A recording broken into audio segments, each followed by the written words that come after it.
This episode of Robservations is brought to you by the first annual Intergalactic Imagination Connoisseurs Film Festival.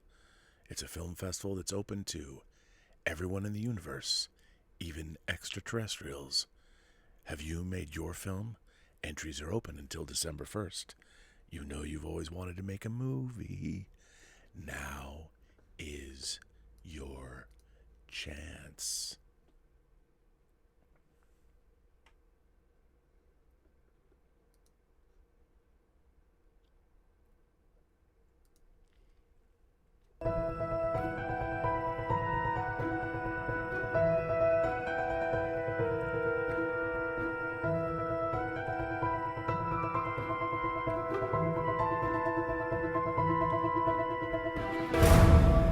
Well, greetings, Imagination Connoisseurs. Once again, it is I, your Duke of Dope Discourse, your master of fun and wonder, your viceroy of verisimilitude, your sommelier of cinema and sci-fi, your archbishop of Banterbury, your chancellor of cheerfulness, your pharaoh of physical media, and of course, as we all know, your existential Mr. Rogers, Robert Meyer, Burnett, Robcasting at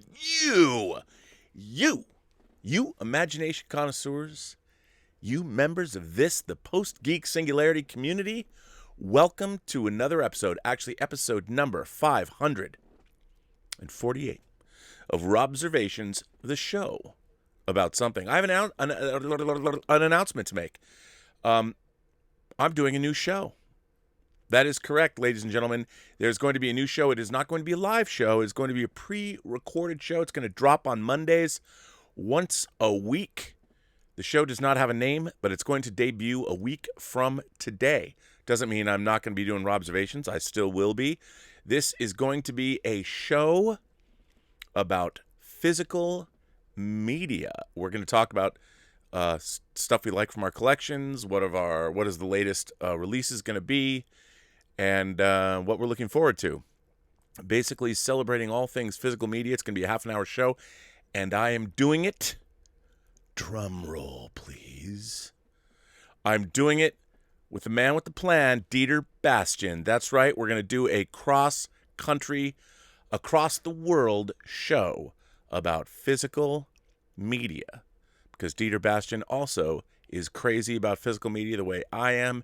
And frankly, he's become my dealer, hooking me up because it's been harder and harder to get things sent to America because of the COVID-19 crisis. And let's face it, my most eagerly awaited piece of physical media ever in the history of physical media, which is the Second Sight Dawn of the Dead box set. Come on, who doesn't want that? Speaking of Second Sight, one of the things I might be talking about, gotta love Second Sight, but it's getting harder and harder to get these things from where you want them, thanks to Dieter. Well, this is one of the things. This is Second Sight's version of Nicholas Roeg's Walkabout. Look at that.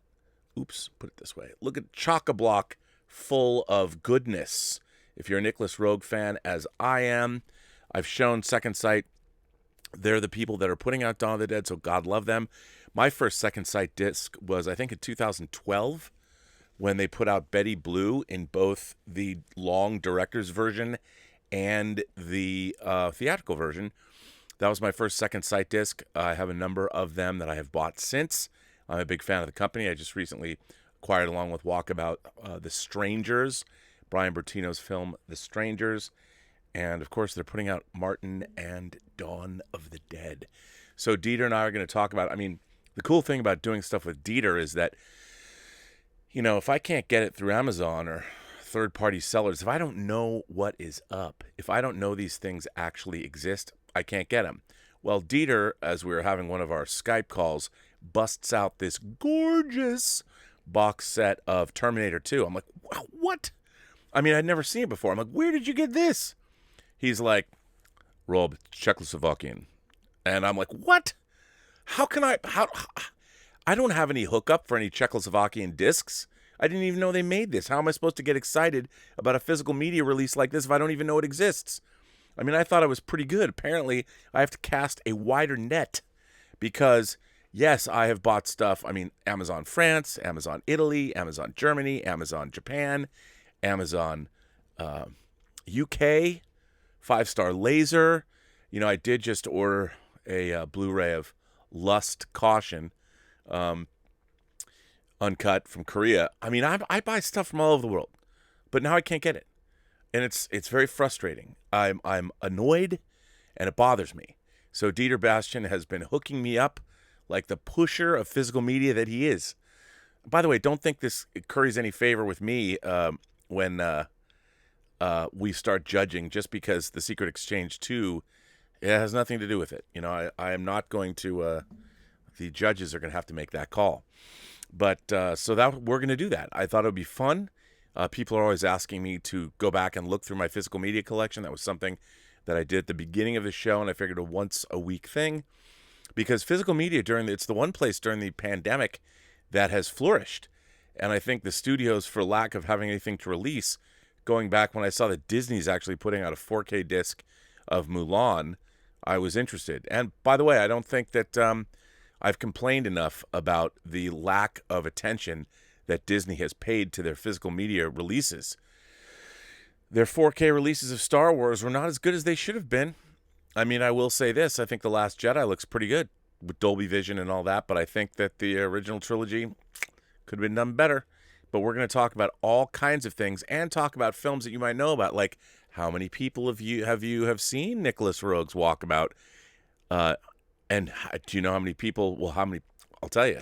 Probably not many of you, but it's a great film. Criterion did put it out on Blu-ray, and all I can say is Jenny Agutter.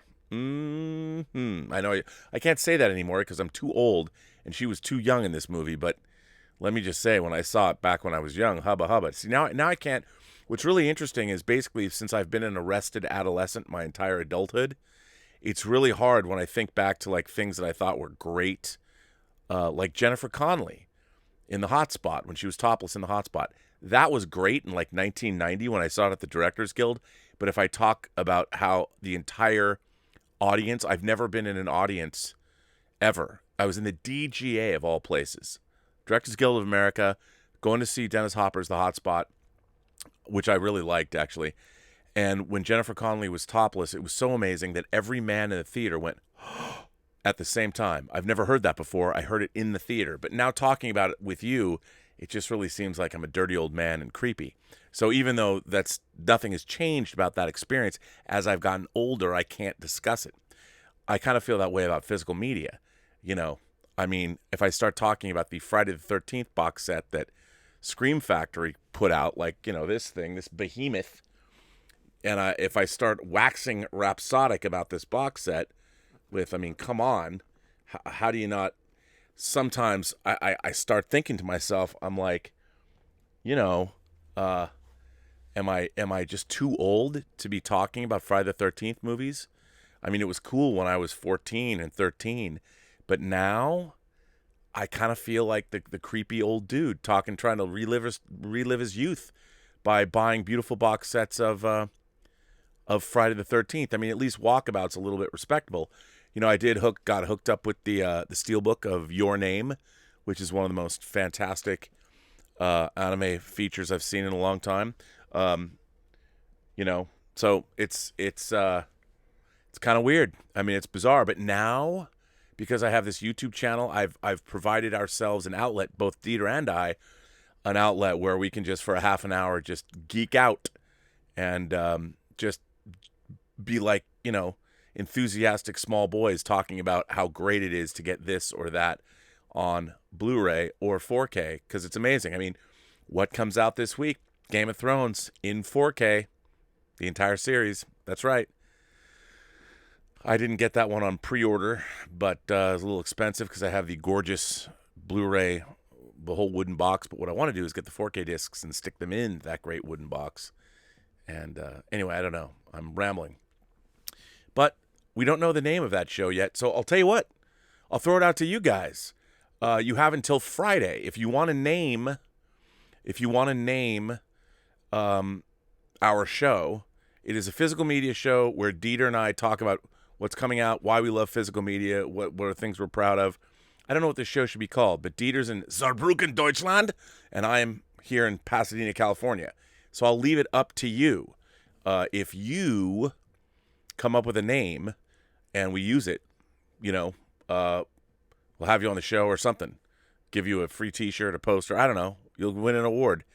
But yeah, we'll pick it, and then we'll have graphics to that effect, and we'll put on every show. It'll be name suggested by. How about that? Something like that. We'll make it worth your while. So there you go. Boy, I have to tell you, some dire news. Lots of dire news. And I want to be positive. Look, everyone knows I love going to the movies, and I want to do everything I can to facilitate the life of movie theaters. I want them to continue. And I have said that I was always very impressed with what the AMC did. Like, they plunged $5 billion into their theater chain pre-pandemic to create their Dolby. They teamed up with Dolby. And if you've ever been into an AMC Dolby cinema, they're terrific. And the Burbank 16, that's right by John Campia's house. The last time I went there to their Dolby Cinema, I went and saw Joker, and it was an amazing experience, worth every penny. And so what does AMC do? They develop premium facilities to show movies in the best possible light. Then the pandemic hits, and they needed to make their $5 billion back, and they're in dire straits. And so, like all other movie theater chains, but there was a couple of stories that I wanted to talk about that dropped today. The first one dropped at 9 o'clock this morning. It was in Variety, and the story is AMC Theaters plans to raise $47.7 million to stay afloat during the pandemic. Embattled cinema chain AMC Entertainment Holdings is raising $47.7 million in cash to stay open, according to the Securities and Exchange Commission filing published Monday.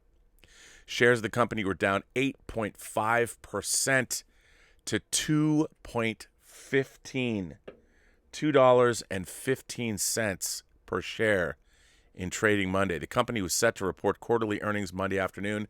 That's the next story that we're going to get to.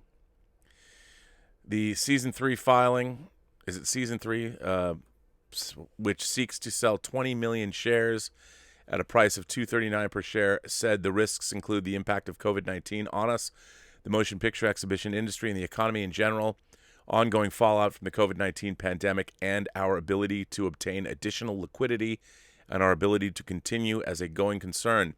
The beleaguered chain warned on October 20th that it may have to file for Chapter 11 bankruptcy if it cannot obtain additional sources of liquidity.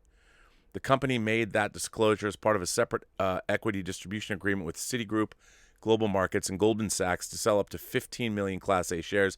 AMC raised $54 million in September through a similar agreement with Citigroup and Goldman Sachs. So that dropped before AMC announced their earnings for the year. Now, I have to say that it is a strange time, and obviously the global pandemic has affected everyone. And I don't mean to be discussing AMC means that I am any less acutely aware of all of the hardships everyone has been facing. I want to make that abundantly clear. And I myself are here, yes. I mean, Elizabeth and I went from a 2-income family to a 1-income family, and it has been a struggle. It is a struggle all the time, and it's difficult. And how many people are out of work and lost their jobs? I mean, the economy is completely wrecked.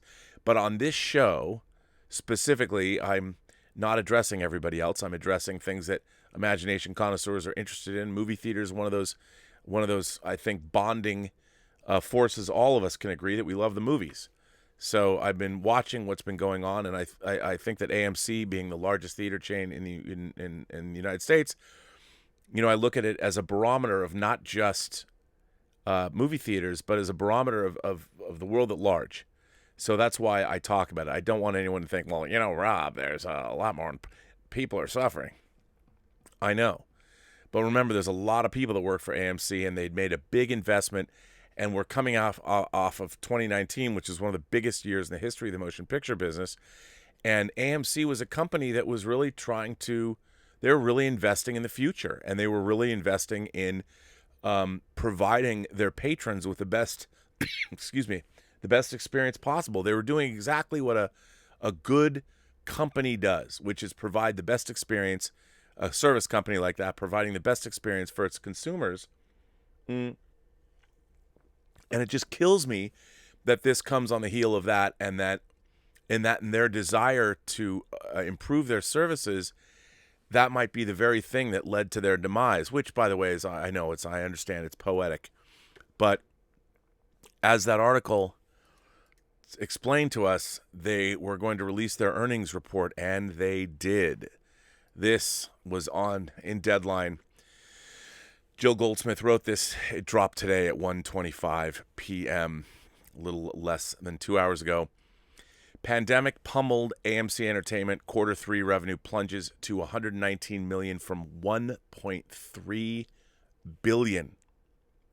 Net loss widens to $905 million from $54 million. AMC Entertainment said revenue for the September quarter plunged 91% to $119 million.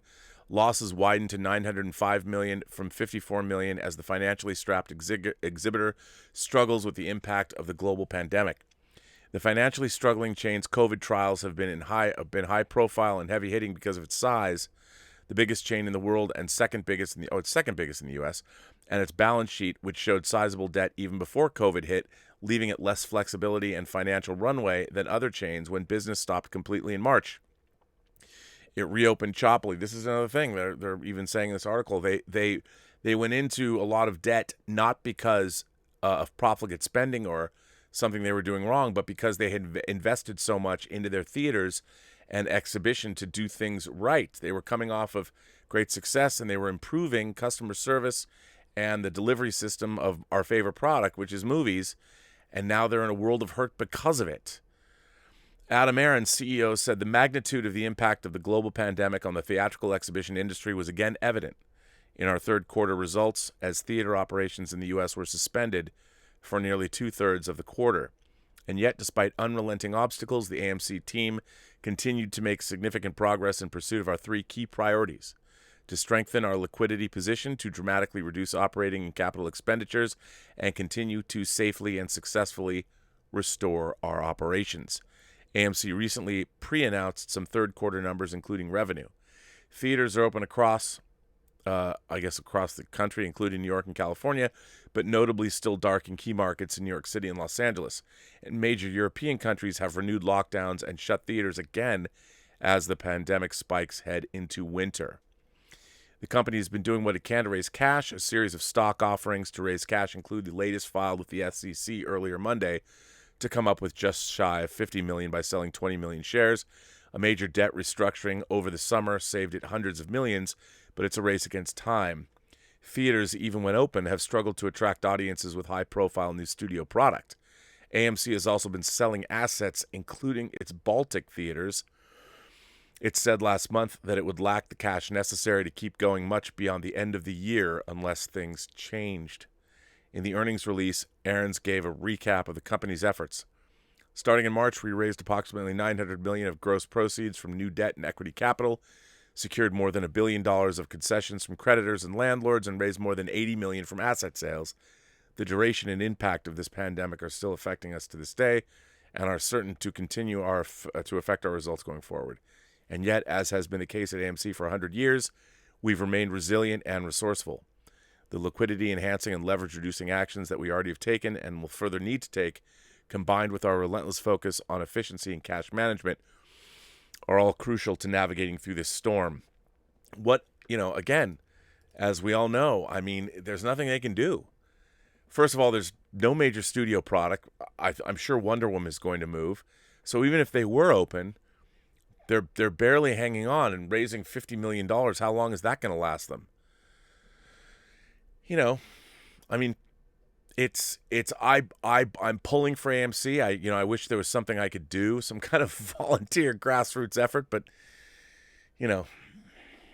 I know we're living in a strange time right now, and everybody's hurting, and everybody has issues, and there's a lot of people that I can't fault for saying, Rob, is this something we really need to pay attention to? And the answer to that is, well, probably not. But being as I've loved movies my whole life, I don't want to see them go away. And we're there. We're at the precipice of watching certain industries be swept away. I mean, how many businesses have closed? Small businesses, everywhere I go, small businesses have closed across the country. It's just astonishing, and cases are spiking. So anyway, it's bumming me out, folks. It's bumming me out. I'm just hoping. I'm hoping that things get better, and I think they will. You know, I'm optimistic. You know, I think. Look, this is. I don't think we're going to get a vaccine. I'm not optimistic about a vaccine. There's been no vaccine for coronaviruses, but hopefully, you know, things will get better eventually. And I hope everyone's voting tomorrow in the election. Anyway, let's read letters from y'all and see what y'all have to say. This one, so I've been going back and forth with Sean Pullen on Twitter, and he writes very long, thoughtful missives to me about my thoughts about Star Trek Discovery. I know, but I'm going to read a letter from Sean. But what I find really interesting is there's a lot of people that are like, I'll take Star Trek Discovery to task for something, and they'll come back at me and say, yeah, but Rob, but this, but that, but... Now, one of the things that I've had to realize about a lot of these conversations is that I am so steeped in Star Trek, and the way I approach Star Trek is probably from a much more holistic and deeper angle than a lot of people do. You know, if you tune into Star Trek Discovery and you like it, nothing wrong with that. And I'm sure you're watching it on a certain level. My problem is that I'm one of these fanatics who, since I was a little kid, was devouring everything I could read about Star Trek, and it's not just simple entertainment to me. Now, when I try and have conversations with people, I try and keep it on the storytelling tip. Just how does this storytelling work?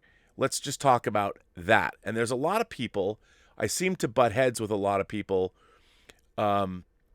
because I just don't think that the storytelling in Discovery, what people actually do, the conversations, like when you have an hour long or 50 minutes or however long an episode of Discovery is, 45 minutes, when you have that much time, there is a paradigm. See, Star Trek is its own genre. It's not just a science fiction show. Star Trek has become its own genre. And there are things in Star Trek, touchstones, that you can point to. So if you want to write, say, a speech that sounds like Star Trek, well, we know what that is. Well, that's one of my problems. Whenever Saru starts talking about the Federation or something, or Michael Burnham spouts something about some uplifting speech about what the Federation means, to me, that's just a trope. And they've put it in there to make it sound like Star Trek, but it's not necessarily earned. You know, when Kirk busts out, when he starts talking about we, the people, in an episode like the Omega Glory, when the Yangs and the Combs don't know about the foundational documents of the United States, it becomes something that it's not very good Star Trek, and it's particularly not very good science fiction, but, you know, you get it. You get it. Or the risk is our business speech from Return to Tomorrow with Sargon and that episode. Risk is our business. So Star Trek is a genre unto itself, but it also is something that requires, you know, great writing. And Star Trek never used shortcuts. It never really fell back on its own tropes, because when the original series was created, there were no tropes yet. Star Trek was they're forging new ground. And now we have 54 years of Star Trek to look at, literally hundreds and hundreds and hundreds of hours of television. We have 13 feature films, countless novels and comic books. So Star Trek stories are well, a dime a dozen, really. And for someone like myself who's been so steeped in it, now I feel that my biggest problem with the writing that we're getting with Star Trek, and as I've said it before, is the people that are writing it are trying to recreate Star Trek tropes when really what they should do is forget about Star Trek tropes and be writing a really interesting science fiction, action adventure show, allegorical show. And I feel that they're trying to do all these different things that they're doing none of these things effectively. And they don't give us good science fiction. They don't give us very good character beats or development. All the plots seem to be lifted from other things. And it's to me, it's just this mishmash of gobbledygook. But it's nice when I go back and forth with people that really like the show and take me to task, because here's why I think it's important to always have opposing viewpoints. Like, to talk to people. This is why I just don't get where America is at right now, how people are so at odds. You know, we've got people screaming racial epithets to people who are in line for voting. You've got Trump supporters surrounding a Biden bus. There's all kinds of craziness going on. And one of the things that I think is the best thing in the world to do is to be able to talk to other people with opposing points of view. And, you know, the one thing when you listen to somebody, when you hear somebody say something that you might not agree with, what that does is it makes you reassess what you believe yourself, question what you believe, you think about why and how or what it is that made you believe these things, and you always are being able to reassess your own beliefs in comparison to somebody else's. And I think that's important. I think that's what great dialogue does. You know, when you really listen to other people and hear what they're saying, even if you think that they're complete shits and they're fuck them because they don't have this, don't they know? They're stupid people. They're not worth listening to. I was having a conversation with a friend last night who was taking me to task. He watches this show a lot. And he says, you know, man, there's a lot of people that just they're not worth listening to. And that might be true. But even when there's people that might not be listening to you, I mean, that you might not have any value, you think they have no value, remember that they're looking at you and they're looking to see also, is there anything in your opinion that they can value? Even if you think that call them deplorables, call them whatever you want. But whenever you're in a conversation with somebody, it is a two-way street. And you are setting an example for your own beliefs in how you deal with somebody else. And I think we as Americans have forgotten that. And we're seeing that's the most, we're now quick. It's almost like we want to find ourselves in opposing positions with somebody, because then, you know, we can be morally superior and we can feel like we've won a great victory, if only on a personal level, with getting one over on someone else. And, you know, again, those divides, never very good. What you want to do is you want to find some kind of common ground where you can all move forward together despite your differences. I know it seems obvious, but that's why when I talk to Star Trek fans, man, I have to grit my teeth and bite my tongue. Let me tell you, I do. But I have to remember that most of the people that I talk to about Star Trek, especially, they call them Drekkies now, but modern Star Trek fans have not been, there are some, but modern Star Trek fans have not been sort of immersed, so to speak, in the Star Trek franchise for a half century, the way I have been, pretty much. And so it isn't fair for me to be as adversarial with people about Star Trek as I want to be. It's not fair. It's not fair to me, and it's not fair to them. It's also not fair to Star Trek, the franchise as a whole. But then again, is Discovery fair to us? But anyway, so Sean Pullen has written me a letter. It's a long one. Sean says, "Hello, Rob. I checked out your tweets and tuned into your channel following Discovery's latest episode. I'm always keen to hear your thoughts and see if maybe this latest episode is finally the one in which you find more to praise than criticize." You know what? To be honest, Sean, me too. I was sorry to hear you're thinking of hanging up your Star Trek spurs, as you put it, i.e. giving up and no longer watching. I mean that. I'm genuinely sorry. One doesn't have to watch your channel long to understand what Trek has meant to you throughout your life, that it is probably the fiction that has most inspired and shaped you, and that to this day remains the franchise you most cherish. Oh, it is. If I'm wrong, please correct me. You know you're not wrong. As someone to whom Trek has also meant a great deal, it saddens me that so many Trekkies have felt betrayed, that for them, their most beloved franchise has been corrupted to the point of unrecognition. Well, it has. It hasn't been fun for someone like me either. For years, I enjoyed the fellowship and camaraderie of fellow Trekkies, the friend who introduced me to Trek and was much more fanatical than me, and the brother with whom I watched reruns of TNG each weekday, as well as Deep Space Nine's entire run and the start of Voyager. Both don't care for Discovery and stopped watching early in Season 1. I used to watch and discuss new Trek in Community.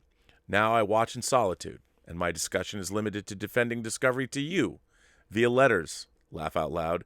You at least watch the show and engage with me sometimes. It sucks, really sucks. I think I've made it apparent in my letters that I'm not blind to Discovery's failings.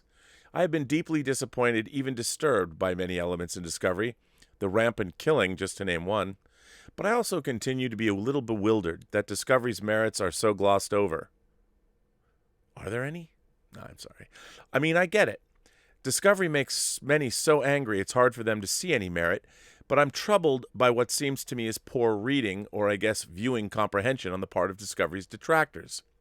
So here I am, again, meekly offering up rebuttals to your criticisms so that you can smash them down like a volleyball. I've come to see I'll never soften your opinion, but at least you hear me out. May I start with your biggest criticism of Season 3 thus far? This whole notion that the burn, a phenomenon that wiped out most dilithium, has impaired most interstellar travel. You argue that Trek has presented other faster-than-light drives and technologies, the Romulans' artificial quantum singularity, the Borg's quantum slipstream drive. I'm with you in this. Trek has absolutely presented various FTL technologies. This is a major problem for Discovery's depiction of the universe, but here's a few things to consider. Interstellar travel has been impaired, not halted. Dilithium is in short supply, but still used. And Book made mention of wormholes and slipstream technology. He said, unless you have Benamite crystals lying around, and no one does, I can't fly quantum slipstream, and don't get me started on trilithium. The Borg and later Voyager, in Hope and Fear, used Benamite crystals to create quantum slipstreams, so Discovery is addressing other modes of FTL travel. That's because Kirsten Meyer writes for the show, and she knows these things. As for Romulan quantum singularity drives, TNG never addressed what materials the Romulans used to create quantum singularities. Could it be that, just as the Borg require Benamite crystals to create quantum slipstreams, Romulans require Benamite to create quantum singularities? A diminishing supply of Benamite would sure help explain why Remans were mining dilithium in Star Trek Nemesis. You also maintain that in 800 years there would be new modes of FTL travel. I hear you, but I also feel like it's plausible that there's a limit to just how many ways FTL travel can be achieved, especially considering many real-life physicists don't believe it's possible in the first place. In Trek, we already have warp drives, solar sails, wormholes, quantum slipstreams, artificial quantum singularities, soliton waves, transwarp hubs, spore drives, transdimensional gateways, displacement waves, nucleogenic bioenergy, subspace corridors, Ocampan telekinesis, the traveler's brain.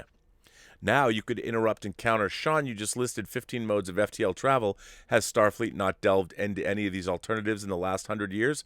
Good question, Rob. I'm glad you asked. Let's take a look. Natural wormholes are still in use, but Book mentions that Gorn destroying 2 light-years of subspace trying to create an artificial one.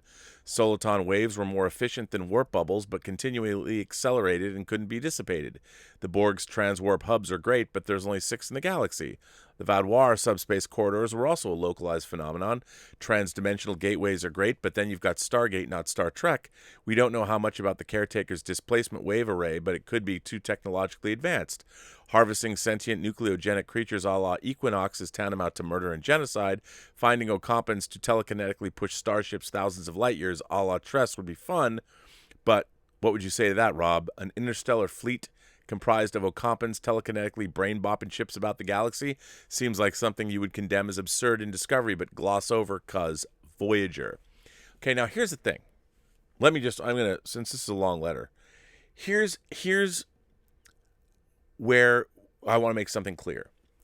All of storytelling, all of it, doesn't matter what story you're going to tell, whether you love Downton Abbey, whether you like William Macepeak Thackeray, whether you like Shakespeare or whether you like Star Trek, all storytelling all storytelling is made believable because the people that are writing it or your storytellers have to spin a yarn that is in some way based on your personal experience of the real world. So we all know, for instance, how long it takes to, say, walk a mile. I don't know, however long it takes you to walk a mile. Let's say it's, just for the sake of argument, 15 minutes or 10 minutes. You're a slow walker or something. So the thing is, we know that it takes a certain amount of time to walk a mile. This is a fixed idea. So if you're telling a story where, say, somebody has to cover, they walk 5 miles, but they walk 5 miles in the story in 5 minutes, you're going to immediately go, that's not possible. Because you know what it's like to live in the real world. And all stories right now are all about human beings. I mean, sure, you can tell anthropomorphized stories like Watership Down or the Plague Dogs or something, but really, even though they're about animals, they're really about human beings. You're still delving into, because you've anthropomorphized the animals and you're imposing political systems and different other systems on the animals because they can walk and they can talk. But really, all storytelling is derived from making us believe in the details of the story because they use enough real-world elements that you can believe in them. So if stories start throwing stuff out that don't feel real, then they don't work anymore. And there are two things that happen in great science fiction that I think people need to understand. First of all, everything that happens in science fiction, in any science fiction story, whether it's time travel or far-flung, faster-than-light travel or first contact with an alien civilization, all of those things have some kind of basis in the reader's experience of their own real world that they exist in. Because it's like the idea of if you met somebody from a foreign country who didn't speak the language that you spoke. I mean, sure, they'd look like you, so you know they're human. But how do you talk to somebody like that? How do you find out a way to communicate with somebody if you're stuck on, say, a desert island with somebody that doesn't speak English? Where do you begin talking to them? How do you begin talking to them? Well, when you see an episode like Next Generation's Darmok with Captain Dathon, the idea that their language was based on metaphor. And so, Timba his arms wide or whatever, Shaka when the walls fell, all of that stuff. We understand what it's like to try and talk to somebody that doesn't speak our language. So how do you talk to them? Well, that becomes the basis of the story. Now, where the science fiction and the fantasy come into that is, what if Captain Dathon, he speaks in metaphor? Well, this is something interesting. Now, there might not be anybody on Earth that speaks in metaphor, or their entire race's language is based on metaphor, but we certainly understand what it's like to talk to somebody we can't understand. And so that's where that story begins. So we personally all know what it's like. So when you're having these conversations, if you've ever tried to speak with somebody who doesn't speak your language and immediately you start gesturing or drawing pictures or however, we know what that's like. So when you're watching a science fiction story about Captain Picard meeting an alien captain and they're trying to talk to each other, the interesting sci-fi compelling part becomes the actual language itself being not about words, but about metaphors. Well, that's a cool science fiction-y concept, but we still are rooted. It's still all rooted. That episode is rooted in the fact you're trying to talk to somebody you don't understand. And let's take that to somebody who has a different ideology. You're trying to talk to somebody with a different ideology than you. And that's the root of that story. So the way people talk to each other, it has to seem real. You can't just like one day, oh, I get what he's saying. You've got to play that scenario out correctly, and you've got to play it out in a believable fashion.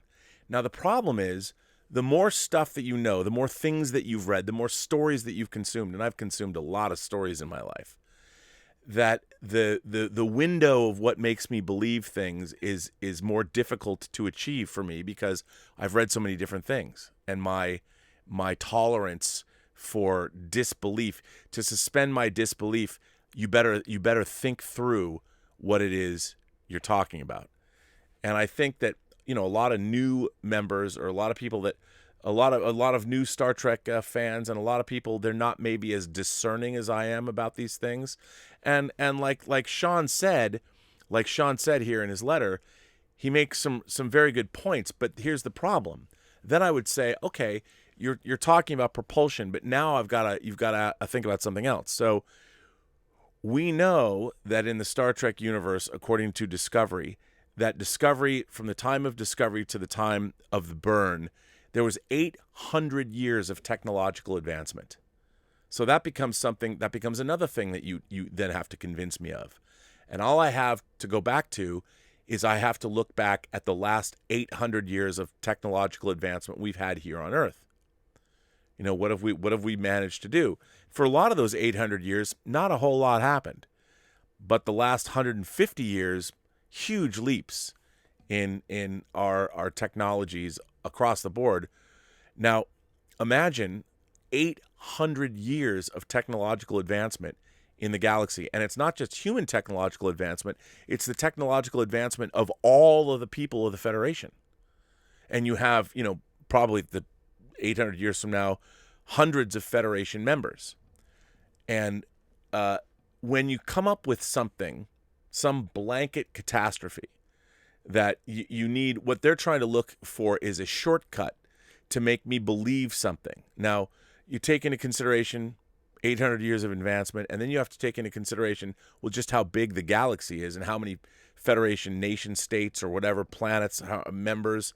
So when you come up with some all-encompassing, a blanket catastrophe like all the dilithium blew up, well, that's something I have a very difficult time believing. That would be like saying that all the oil exploded on Earth. Well, maybe that could happen. Now, I am sure if I had to be a betting man, the burn was caused by an outside agency on purpose, for whatever reason. Maybe the synths from the AIs from Picard or some stupid shit like that. But what they're going to say something, well, we nanoprobes or something. These submicroscopic weaponized nanoprobes went to seek out all the dilithium. The whole galaxy was seeded with these von Neumann self-replicating, whatever you want to call it, and they actually infiltrated. They landed on all the dilithium, and then when the button was pushed at the right time, boom.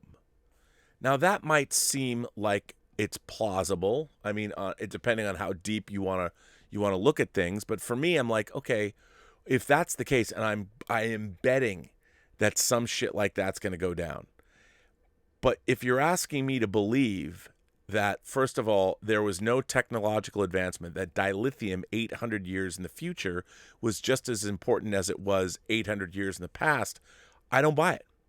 You can't convince me that technologies that we would have, think about it. Look at how fast and far, where would the Federation be, or where would the galaxy be with faster than light travel and more travel? How many beings would we have met throughout the entire galaxy?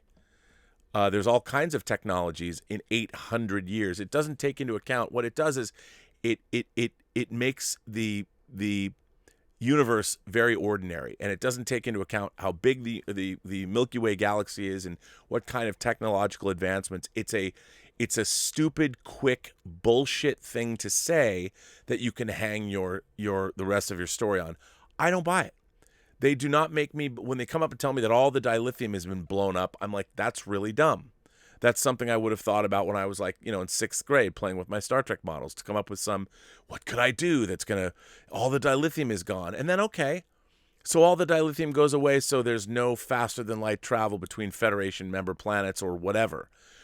Well, last episode of Discovery asks me to believe that somehow, well, the Earth isn't in any bad shape, so why would Starfleet abandon the Earth? Or why there's just and every episode of Discovery asks these questions that you can throw back things in my face, but I just don't believe these things, because in living in the world that I live in, that's not how stuff happens. You might have a horrible oil spill in the Gulf of Mexico, but even then the entire world is not covered in oil. So think about from a galactic standpoint. And Discovery has already done things like showing those red beacons in season 2. I can't deal with that. I can't deal with the fact that you don't take into consideration that if there's beacons across the universe that all light up at the same time, that the light is going to wind up in the same place at the same time. No. And yet, when you see something, all these light beacons were turned on all at once. Well, that doesn't make any sense because from there, it doesn't matter what your whatever kind of BS tech you say you have, you're not going to be able to see all that light at the exact same time because that's not how light works. And so when I see these plot points happen, I'm like, that's not how science works. That's not, and I can't get past it. Anyway, to get back to your criticisms of Thursday's episode, there were some points you made that were really good. You said, so if the Discovery goes back to Earth and they decide that they're going to go find Starfleet and the Federation is gone but Earth is intact, well, wouldn't you think that Discovery might benefit from downloading or uploading all the historical data that they could get from Earth? Why don't they go down and spend some time on Earth finding out where the galaxy went in 800 years?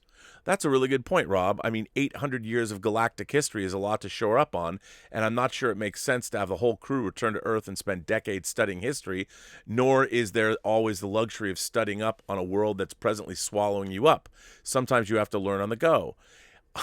Yeah, but see, in the situation the Discovery is in, they're not learning on the go. They went into the future. They did not go into the future to suddenly solve the problems of the entire galaxy.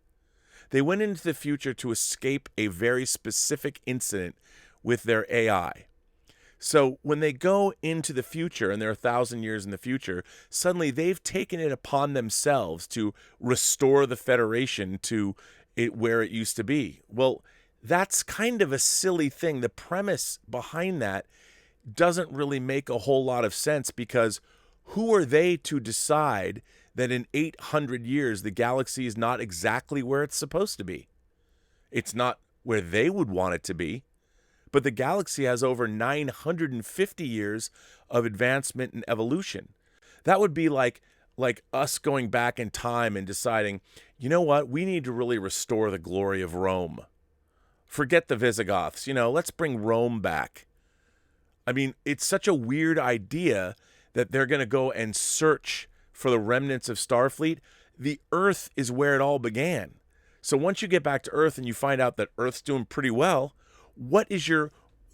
if there's no more Federation and the Starfleet is gone someplace and Earth is okay, if you go to Vulcan and Vulcan's okay, and you go to Andor and Teller or wherever else and they're okay, well, who are you to impose? What are you trying to do? Who are you to say where the galaxy is? So it doesn't, to me, I'm like, they want to make it seem like the galaxy is Australia, the Australia of Mad Max, of the Road Warrior. That it's turned into the Old West. It's this lawless frontier. And we certainly, Earth, it's not the case with Earth.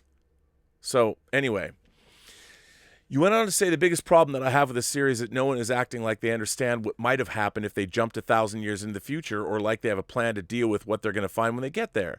They're acting like they've been thrown into a situation and cut off. Everybody's acting like it's some incredible hardship. You guys are on an extended mission. No one's acting like they're Starfleet officers. I mean, a new black guy walks onto the bridge, so they cut to the one black girl on the bridge checking him out. Why would you do that? Why would that be even a cutaway? Why would people pay attention to race anymore? What's strange about Discovery is the further they get into the future, the more segregated the show gets. Oh boy, there's a lot to unpack here, Rob. Let me respond by quoting Scottish poet Robert Burns. The best laid plans of mice and men often go astray. Look, Rob, take Captain Cook. He was a capable, intelligent captain. That didn't prevent Hawaiian natives from fatally stabbing him on a beach in 1779. I'm pretty sure the English had protocols and plans for navigating relations with new cultures, but you can't prepare for everything. You just can't. Captain Cook was ill-prepared for dealing with other human beings living in his own day. We're talking about Disco leaping 1,000 years in the future of a multi-species galaxy. Who can prepare for that? Who can plan for every contingency? Moreover, when exactly did Discovery's crew have the luxury to sit down and formulate a plan? Well, since when didn't they have the luxury? They got all the luxury they want. They have a ship that can literally go wherever they want instantaneously. They could sit down and take stock of the galaxy. They go off half-cocked without knowing anything. I mean, I wouldn't presume to try and go put the galaxy back together before I figured out why it fell apart. They're going to go, how did the great burn happen? What we're going to get is a succession of sci-fi, variations on plots you've seen a million times before on every other different show. And they're going to find out somehow that somebody was responsible for the burn, as if there's some great big bad that you can go fix or whatever. And it's the problem that I have is it's not going to be that interesting. Captain Cook was ill-prepared for dealing with other human beings living his own day. We're talking about Disco leaping 1,000 years in the future. Moreover, when did Discovery's crew have the luxury to sit down and formulate a plan? Their hands were tied up and their minds occupied to the last minute with defeating Control. They're acting like they've been thrown into the situation and cut off, you say. Precisely. Days ago, they were flying through a wormhole, hoping any life survived, and now they're cut off from Starfleet, the Federation, and everything they've known and loved. Well, they already knew that going 1,000 years in the future, and by finding Earth the way it is, they're not exactly cut off from anything. Earth doesn't seem too bad.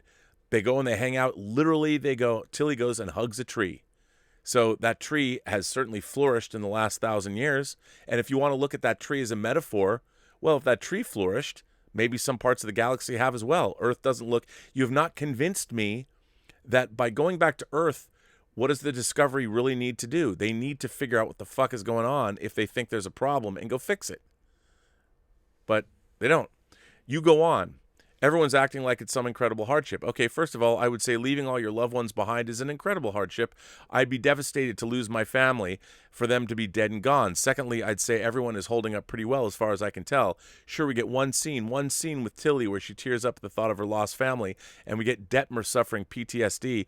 But other than that, I see a crew holding up remarkably well. See, here's my problem with that. They chose to go into the future. They didn't need to. Control was already defeated. For whatever reason, they chose to go into the future. Now, when you make that decision and you understand, like, okay, we're 1,000 years in the future, this idea that you're going to sit and spend time, especially time on a show that's 45 minutes long, spending time mourning everybody you've lost, well, I mean, wasn't that par for the course? Didn't you buy into that when you went into the future? As for your comments about a black guy walking on the bridge and the camera cutting to, a black girl, why would people pay attention to race anymore, you asked? The further Discovery gets into the future, the more segregated it gets, you said. Rob, with respect, I think you're off base. First of all, go back and rewatch the scene. Yes, the camera cuts away first to but second to Detmer. It's clear they have both checked him out. Look, you know what? When Book walked onto the bridge, they cut right to and she makes an expression, checking him out. It's very interesting to me. I don't care about race in the future. And I've been watching Deep Space Nine. And what's really interesting about Deep Space Nine is you watch an episode of Deep Space Nine, there's all kinds of people of all shapes, sizes, and colors and creeds on that show. And that's never an issue. But, you can't not help but watch this show and think, I get it. They're putting out this agenda first and foremost. It interferes with my ability. You can't, and by the way, Book's a hot dude. I look at him and I'd love to look like that guy. But when he walks onto the bridge and you literally cut to another black officer looking at him, I mean, checking him out, I'm like, really? Really? First of all, that cutaway means something from the cinematic language of that. You're saying something to the audience. You're saying, look at this. And I'm like, what are they saying to this? Are they, to me, I'm like, you are pandering. And you never saw that happen on Star Trek before. But I think it's just weird. I think, and by the way, what's really interesting to me, wouldn't it be more interesting if Michael Burnham met somebody that wasn't, say, like a hot black dude that she could be shacking up with for a year?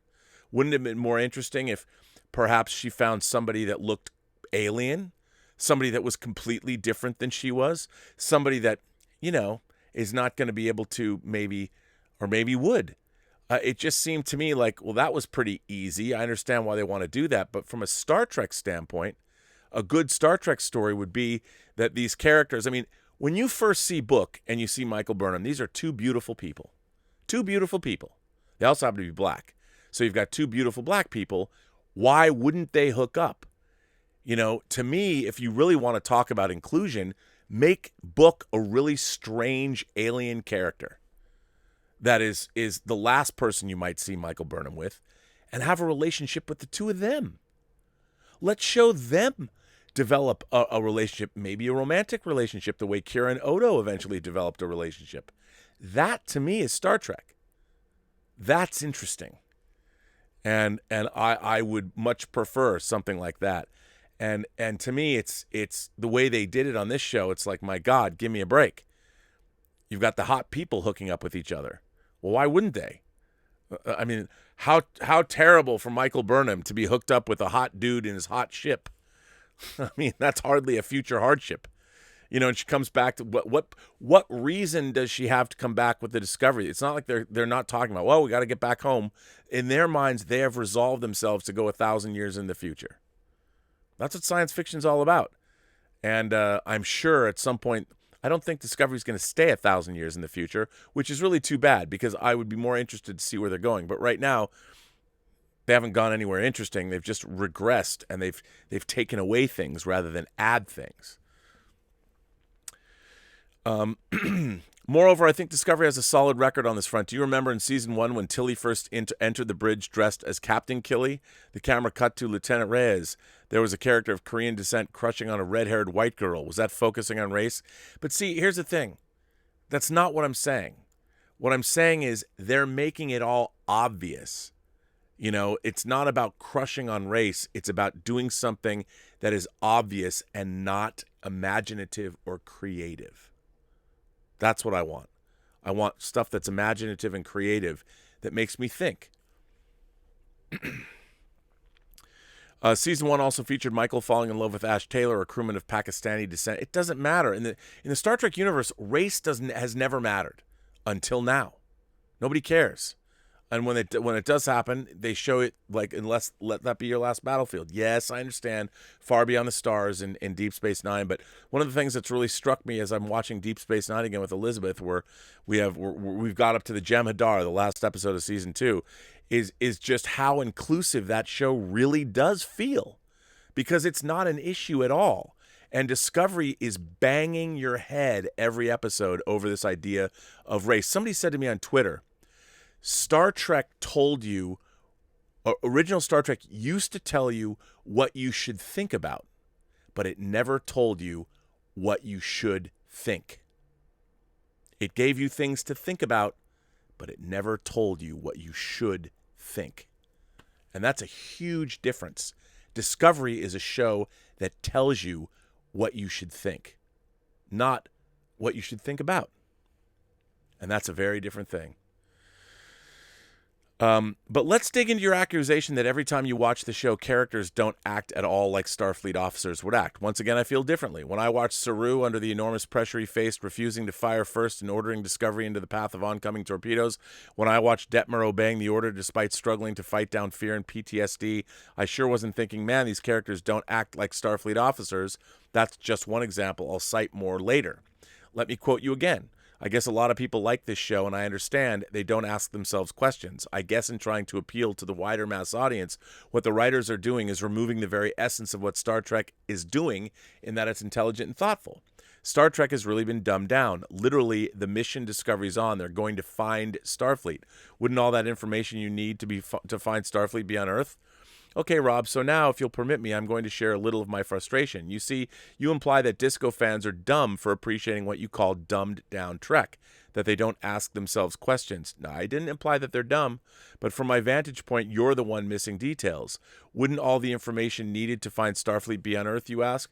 Rob, Captain Doye says, Noye says in the episode, the Federation and Starfleet haven't been on Earth in 100 years. 100 years. Saru asks, where have they gone? And Nadoya says, no one knows. Okay, I don't believe that. I can't believe that. It is. You have now shattered my suspension of disbelief. That is something that they just came up with because it's easier to come up with that than a plausible explanation. On Earth, we know where people went 1,000 or 2,000 years ago. The Federation and Starfleet haven't been on Earth. Well, why wouldn't they be? Why wouldn't the Federation? The Federation is a consortium of planets. The United Federation is a consortium of a bunch of different worlds. The Federation isn't on Earth. The Federation is in the Alpha Quadrant. It's all of its member planets. It's not like she said, well, all of the member planets decided to not have the Federation anymore, and Starfleet just went. You can't, by saying the Federation and Starfleet haven't been on Earth, what that says to me is like, okay, why? In what? That doesn't make any sense at all. You would think if all the dilithium blew up at once, that the member states, the member planets of the Federation would figure out a way to fix things. I just don't believe that. I don't believe that in 54 years of watching Star Trek that I can believe that both the Federation and the Starfleet aren't on Earth anymore. Don't believe it. I don't believe it. That's just something that you've said because you haven't thought through. Your writing has not. You have to explain that to me. It would be like saying, well, America, I don't know. I mean, everyone in America, they just left 100 years ago. I don't know. No, nobody knows where they went. So you continue. The idea that the burn happened and destroyed all of the institutions, the Federation, Starfleet, that they all just disappeared is patently absurd. That's not how history works. Again, no, that's not what the show is said or depicted. Book makes it clear in the premiere that after the burn, the Federation and Starfleet tried to persevere, but after a while, they just weren't around anymore. Michael asks when, and Book replies 100, 120 years ago before I was born. See, this is not good writing. This is avoiding the story that you're trying to tell. You're vaguely, I mean, it would be like somebody. I'm like, man, almost 100 years ago. Well, we had World War I almost 100 years ago. I wasn't born, but I don't know anything about it. I mean, the technology. Look at Earth. It's not like they don't have subspace. It's not like they don't have. Earth is doing just fine. Are you telling me that all of this information just disappears? That's not how history works. On this planet, it's not how history works. So when someone says that in the far-flung, very advanced future, I can't buy that. I can't believe it. That's the problem. You mentioned someone arguing with you on Twitter using Rome as a precedent for what happens in the wake of a collapsed empire. You dismissed him saying, yes, but Rome wasn't technologically based, so I don't think that's a great example. But Rob, Star Trek absolutely has examples of ancient, technologically advanced civilizations that deteriorated. The progenitors, the Iconians, the Vaadwaur, the sophisticated technologies did not prevent them from deteriorating. You say Discovery's depiction is not true to history, but Discovery's depiction is exactly what history has shown us can follow the fall of empires and civilizations. Smaller groups of people becoming isolated and insular, withdrawing into themselves. Moreover, the show seems to be implying that maybe there are remnants of Starfleet and the Federation still out there. Okay, look, I agree with all of that, but your extrapolations now are going back into our past, and they're not taking into consideration the established Star Trek universe of the future. You use the past to extrapolate on, but what you're not doing is you're not giving me anything about the current state of the galaxy as based on what I already know about the Federation after having watched Star Trek for 50 years. They're just saying, they've just decided they wanted the galaxy in this specific place to have the specific stuff happen. And that's the way it's going to be. And when I say, you got to give me more than that, I don't believe it. I don't believe it because that's not how things work. Judging from the world that I come from and live in, I don't believe that this kind of thing can happen. And you've also shown me already systems of government or whatever exists now with trading and all of that there is stuff going on, but they've just reverted it back. It's the Old West in space, which is just another genre trope, and not an interesting one at that. What is the equivalent of that in the Star Trek universe? You've now given me 500 different things from 500 different franchises all rolled into one. It's basically Firefly. I mean, it's easy. Turning the galaxy into the Old West is one of the most cliched things you can do, and that's what they've done. Rob, I really appreciate how you said early in Thursday's Robservations, I'm not going to sit here and tell you if you're enjoying it that you shouldn't watch it. I can only tell you why I don't like it. That's true. I'm really grateful for that. Unlike so many of Discovery's detractors, you don't say I'm not a true Star Trek fan because I like this or that show. You might imply I'm dumb for it, haha, but you don't exclude me from your community. You even went so far as to title an episode of Robservations, I love Star Trek and so do you, and proceeded to read a handful of letters from Discovery fans. Bless you. If I might say something akin to your words, I can't tell you what Disco should be saying to you or what you should glean from it, but I can only tell you how it's speaking to me and what I'm gleaning. But to do so, I need to rewind. You started your Thursday review by saying science fiction as a genre has always been a way to interestingly reflect back on our own civilization. All the best science fiction makes any kind of political or social or economic or environmental commentary more palatable because it wraps it up in a science fiction bow. So for me, this is how I think Discovery is doing just that, reflecting our modern world and exploring themes that are relevant today. So here goes. In Thursday's episode, the crew of Discovery return to Earth. They don't know what to expect, and when they get there, they don't receive a warm welcome. Earth has become very guarded, jaded, and xenophobic. I see this as a metaphor for what's happening in much of the world today. It's a reflection of aspects of our modern civilization. I know I'm not the only one to see these themes emerging because the crew over at Midnight's Edge discussed these same themes following Thursday's episode. A few on their panel were angry because they're anticipating Discovery's messaging this season will be anti-isolationism, anti-Brexit, anti-Trump, or Orange Man bad, as they phrased it. Listen, I don't know if Discovery's writers will be able to navigate these themes with thoughtfulness and nuance, but I'm intrigued, and I do think they managed to in episode 3. Take Captain Odoye. She was a beautifully acted and fully nuanced character that helped. By the way, I liked her character quite a bit, who helped frame the complex issues of isolationism. At first, she seems cold and remote.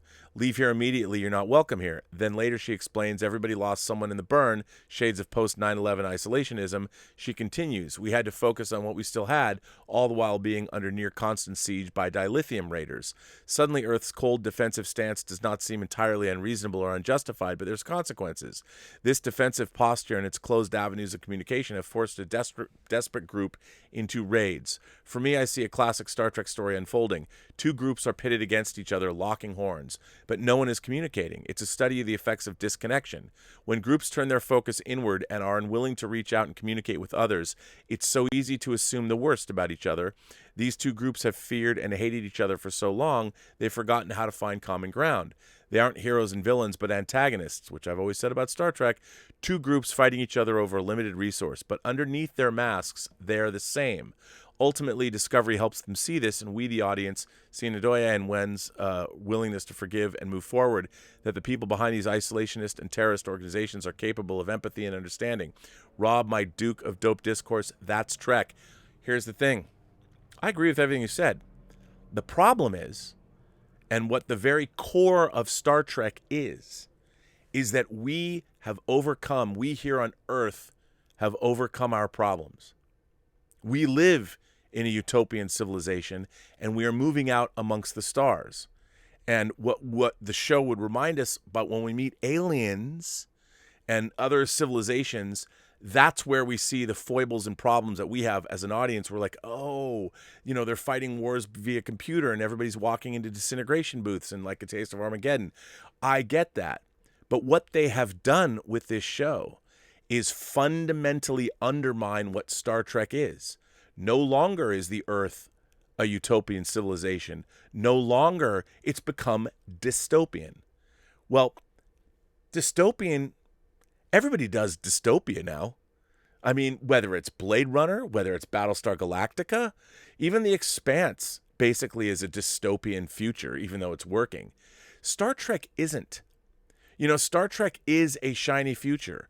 By making it all dystopian, making the entire galaxy this dystopian nightmare of this Old West, you have fundamentally changed what Star Trek is. What would have been really interesting is if you flipped that script and made the future, the 1,000 years in the future, so alien to us. And you could have dealt with interesting issues like, what are we going to deal with? How are we going to deal with things like transhumanism? When you have human beings that can swap out their personalities, they can change their appearance at will. Human beings that can live thousands of years, or maybe through surgery, you could change your gender at will. What they've done now is they've made the whole show sort of recidivist. And it's no longer about a shiny future. You could have gone into a future that is so alien because it's so advanced, and we have to play catch up. Now we're playing catch up with the dystopian civilization. And that's ultimately what I object to. Star Trek has now become ordinary because the one thing that Star Trek had that no other science fiction show had is that it was optimistic. And just because our characters are optimistic in the face of adversity doesn't mean the show is optimistic. Because the whole thing about Star Trek was humanity solved its problems.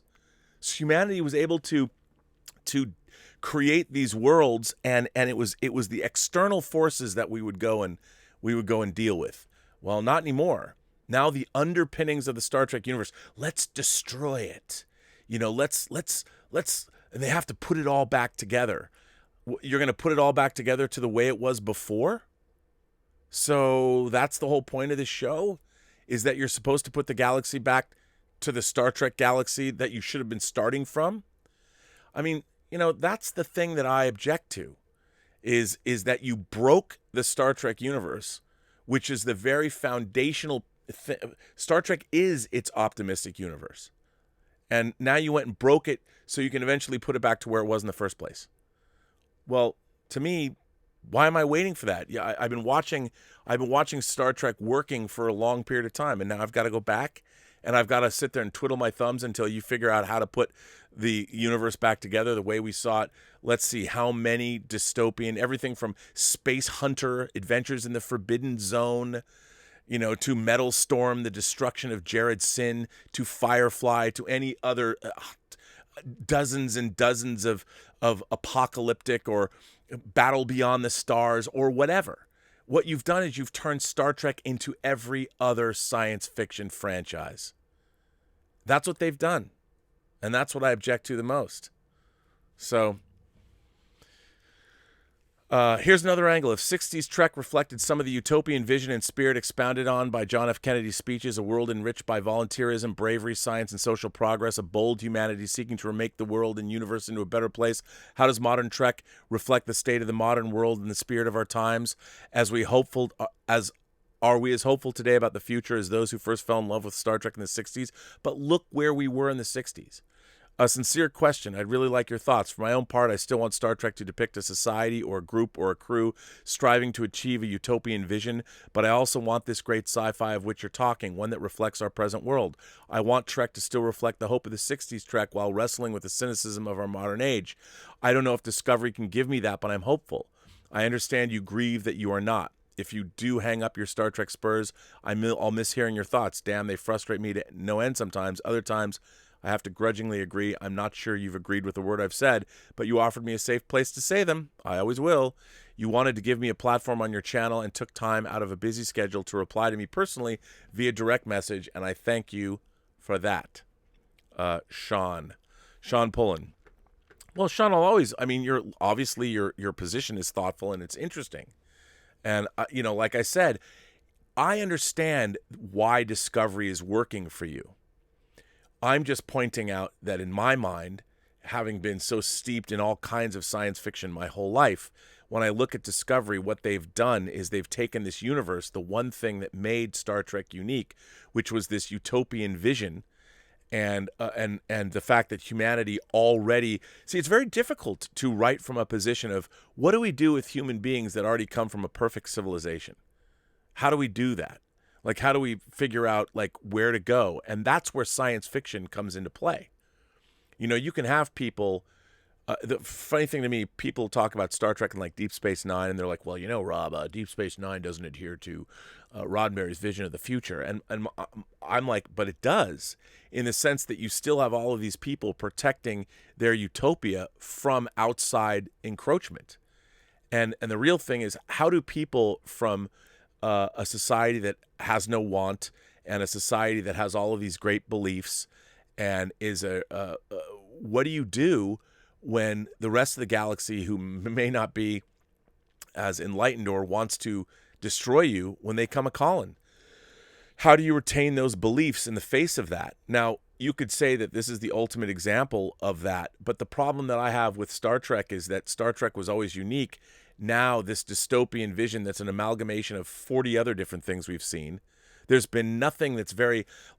to me, if you read some of the really great science fiction that's out there, the kinds of things they introduce, for instance, the non-binary character that's has a trill inside of them. Well, what's interesting from a science fiction concept, to me, a trill is sort of the ultimate person that is gender fluid.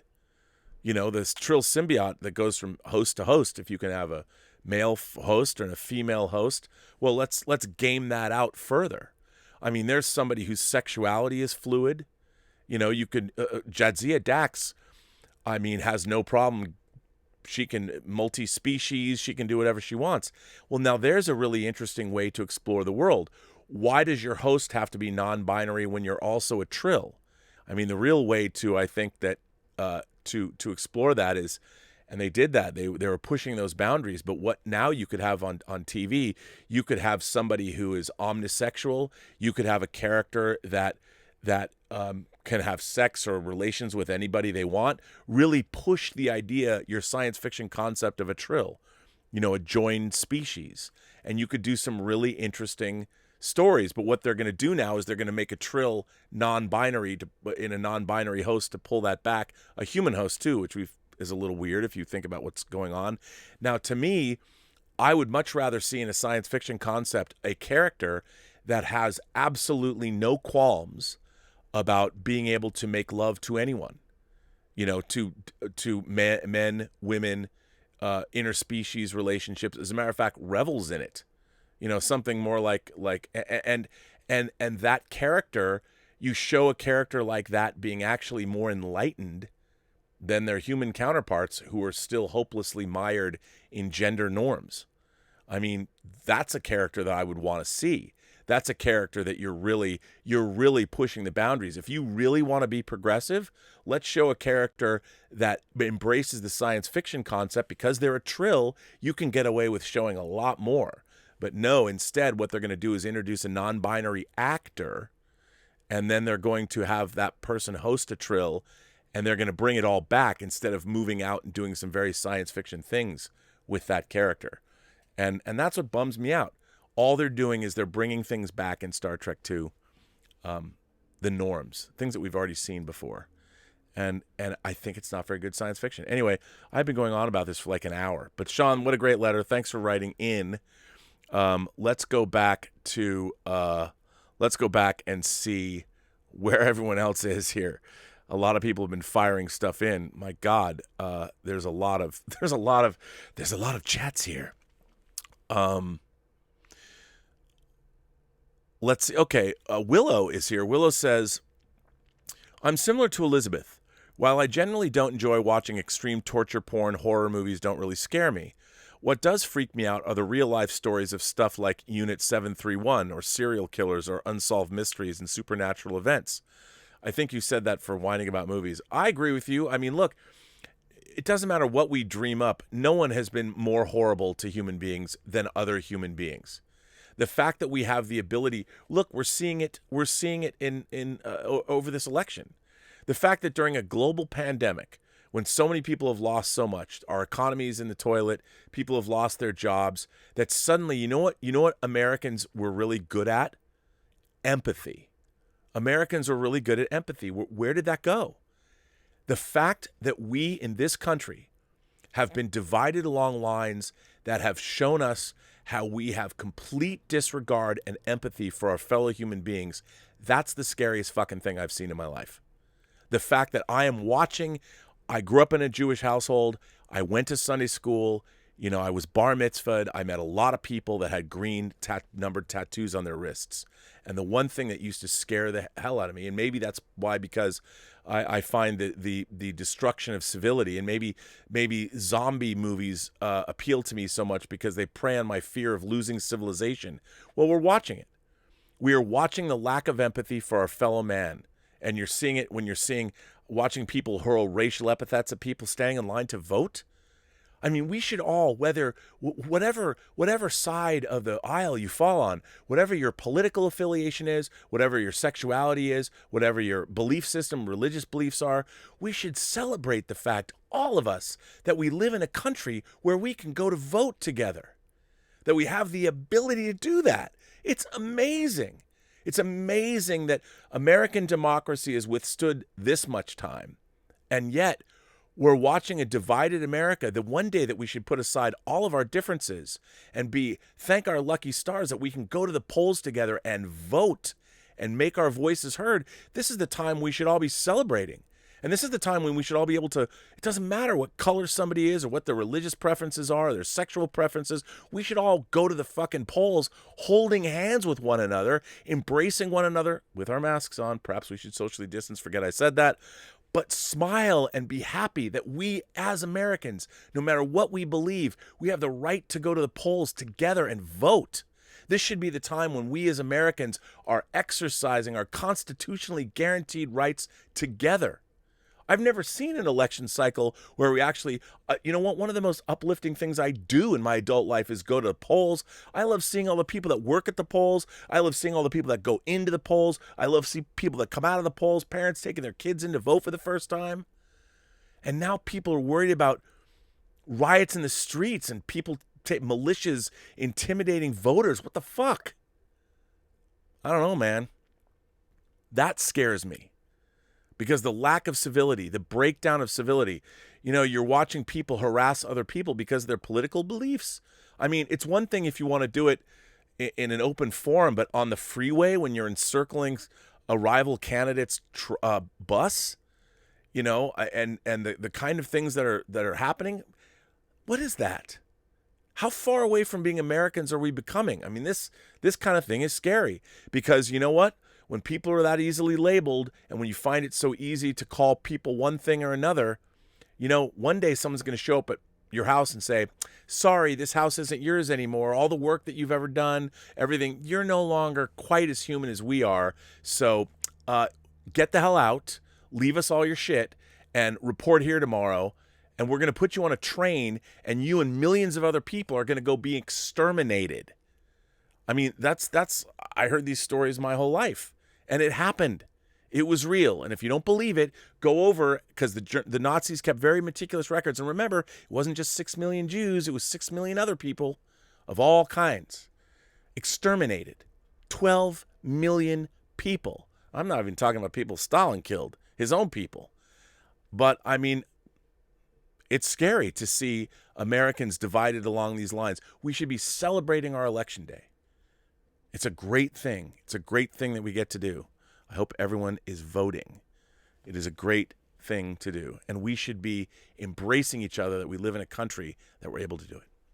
Anyway, Willow goes on to say, was Odan the Trill, the first time we meet a Trill was the host in Next Generation. Odan was a Trill that Beverly Crusher fell in love with, and he actually died, and the symbiote was put in the body of a woman. Willow says, was Odan breaking Trill taboo when they indicated that they wanted to continue their relationship with Beverly after a host change? Or have I misunderstood the rule? Also, was it ethical for Beverly and Odan to have sex while Odan was in Riker's body? Well, that's interesting. Look, here's the thing.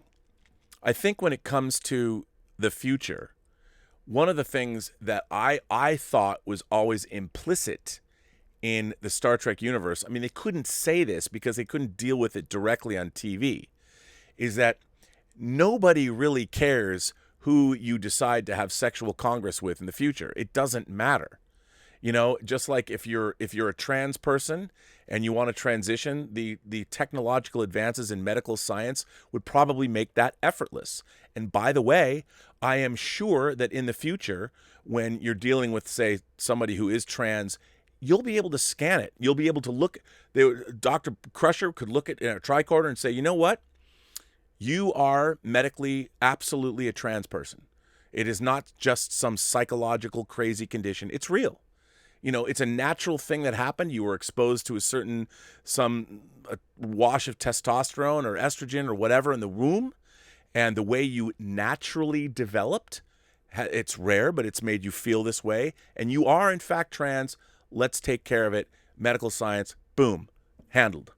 You know, and the same thing is true of anybody who's attracted to the same sex. I'm sure it's the same thing. It is a naturally occurring product of how you were conceived, and they will be able to see that in the future. So I always thought in the Star Trek future, I mean, once you see Sarek and Amanda, you have a human being married to a Vulcan, and it was never really addressed canonically, but they use medical technology to make sure that they could conceive of a child. And I mean, that's pretty progressive. You're talking an interspecies relationship that resulted in a son. And I mean, that's pretty, on one hand, pretty amazing. So I don't think that if you have a trill, especially the trill, if you're a trill host like Jadzia was, and you have your symbiote has been both men and women throughout its hundreds of years of existence, I don't think you'd really have a problem engaging in sexual behavior with anyone. I don't think it's breaking any taboos at all. I don't think it was breaking any of the trill's taboos at all. I mean, at that point, I mean, I would assume that when you get into the future, that sexuality, which is different than procreation, when you're expressing sexuality, you know, half of that is your imagination anyway, and that you would have it would be much more acceptable and probably far more interesting, because when you think about it, what is sexuality? You're deriving pleasure from the physical stimulation of your body. You're adding to that with your imagination. What is it that turns you on? What is it you like? It's aesthetic, it's artistic, and it feels good. Why would any kind of sexuality, once you are unfettered by your own prejudices that were instilled into you from your whatever civilization you're from, and you could literally just enjoy being with somebody who's pleasuring you and you are pleasuring that other person, I would think in the future nobody would care. It would be something that it would be natural. Obviously, they've never really delved into that in Star Trek because they can't, because it was a family show and the people that were watching it. And in the 60s, that was a little progressive. But certainly, and even now, it would be difficult to do it because half your audience is bringing those prejudices with them, and they're not as enlightened as, say, someone in the 23rd century could be. So was it ethical for Beverly and Odan to have sex while Odan was in Riker's body? Well, that really depends. I mean, Odan, when he was in Riker's body, it was a combination of the two of them, but it was still, I don't think it's unethical. I think, again, people in the 23rd century were a little bit more enlightened, and they would understand that. It's just like when Tasha Yar slept with Data in The Naked Now. How functional. I'm sure that when Data says he's practicing, or he knows many forms of pleasuring, that it was probably one of the greatest lays of Tasha Yar's life, because Data is not, if he's just there to pleasure her and could do anything she wanted exactly the way she wanted, why would anybody be ashamed of that? It was consenting. Anyway, Paul, I Eat Cannibals sends in a tip and says, 2020, 24 hours to go. I want a big-ass sandwich, nothing to do, no way to go. Oh, I got to have a sandwich. Just get me to the kitchen and put it on a plate. Hurry, hurry, hurry before I go insane. I can't control my fingers. I can't control the state. As everyone knows, tomorrow is National Sandwich Day, and Paul from Long Beach wants to hear from all of you. What sandwich are you going to eat tomorrow? Because what else is going on tomorrow? I'm just kidding, but still. Emil Johansson says, if I read the entire Wikipedia on Star Trek, do I become a fan then? No, you don't. No, you don't. I mean, you know, and you know that, Emil. What makes you a fan of anything? It's a combination of things. You know, it's a combination of who you are as a person and whatever it is that you're a fan of. You know, there's a lot of people that aren't fans of any of the stuff that we like. Imagination connoisseurs, there's people that aren't into it. You know, like my grandfather was a very stoic man. He was not very imaginative at all. He dealt with facts and figures and the reality of what was in front of him, and you know, he was just who he was. But he would support that I was imaginative and listen to me bang on about War of the Worlds and Star Trek, and we went and saw Alien together. And you know, I think to be a fan of something, you know, if you're a fan of something, you know, you should never let anybody tell you that you're not a fan of something. And you should never let anybody tell you how to be a fan of something. You know, what are you going to do? Stubble McShave sends in boy, Stubble. We got to talk about this. Is terrible, you guys. This is really bad. Stubble McShave, they just announced that Wheel of Time, the production of Wheel of Time, is going to be halted. Stubble McShave says, damn, inside sources say that Wheel of Time production is halted for 6 months because of COVID in the Czech Republic. Expecting an official confirmation soon. Understandable with the number of cases lately. Extrapolated to the U.S. population, it's oh my God, it's 300,000 per day. Hope they stay safe. That's, wow. That's comparatively speaking, but God, that's terrible. Sister Harrow sent in a super chat. Keep up the great work, Rob. I will do that, sister. You know, whenever I see your name, Sister Harold, pop up, I'm like, are you a real sister? Like, should I not swear?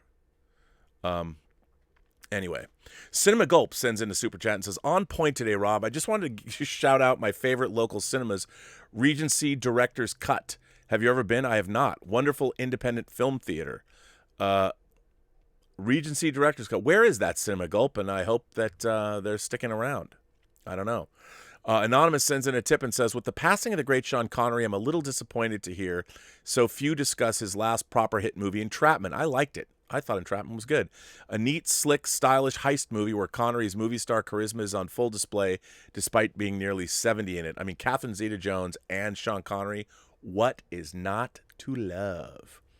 Robo Q-Man sent in a super chat and says, my money is on dilithium crystals have a resonance frequency that was exploited to make them all explode simultaneously.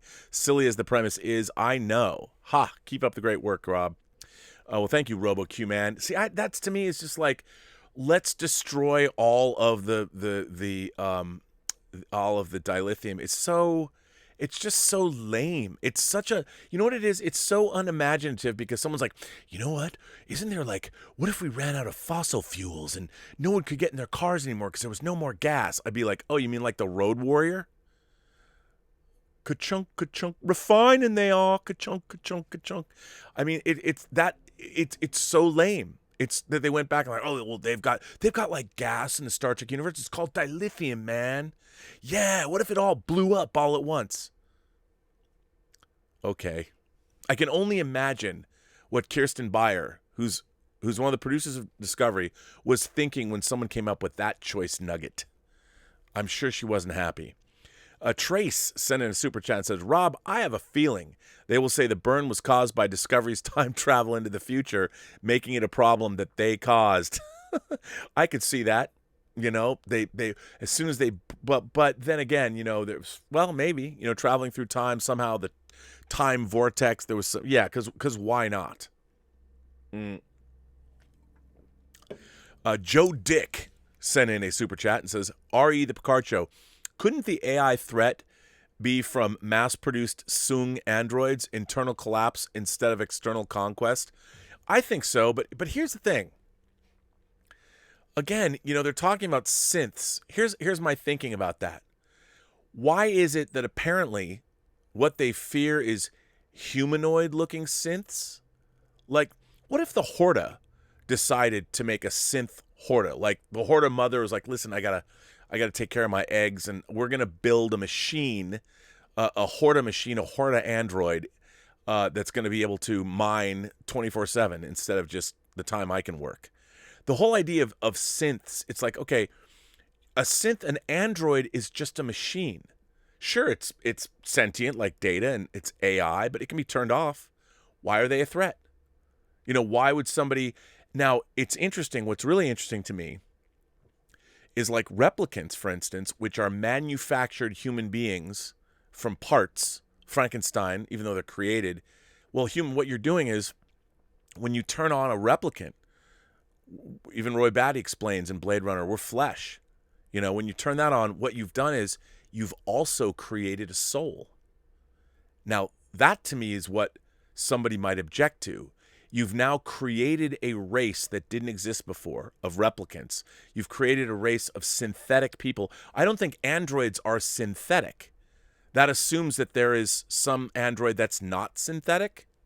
But a human being, if you create a synthetic person that doesn't go through it's actually an artificial being that's been created, but you've imbued, they have a soul. You turn on a human being that's built like Frankenstein. Frankenstein had a soul. And the whole point of replicants, or even the Cylons, they had souls. You know, they're resurrection ships. And once you've created an artificial being that has a soul, then you can start telling really interesting stories. But, you know, this idea that why would somebody not like AI? Do they not like a great ship's computer? I mean, what's the difference? You have to explain that. Like, wouldn't they have AIs on computers? They're synths too, right? I mean, this idea that a synthetic whatever Is a machine in humanoid form, so they're to be feared, but other machines aren't?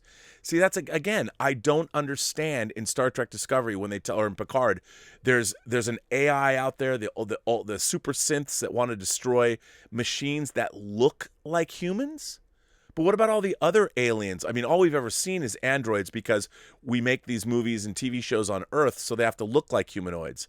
But I would think that, what if you had some kind of I don't know, some culture that flies around, some intelligent petrodactyls or something.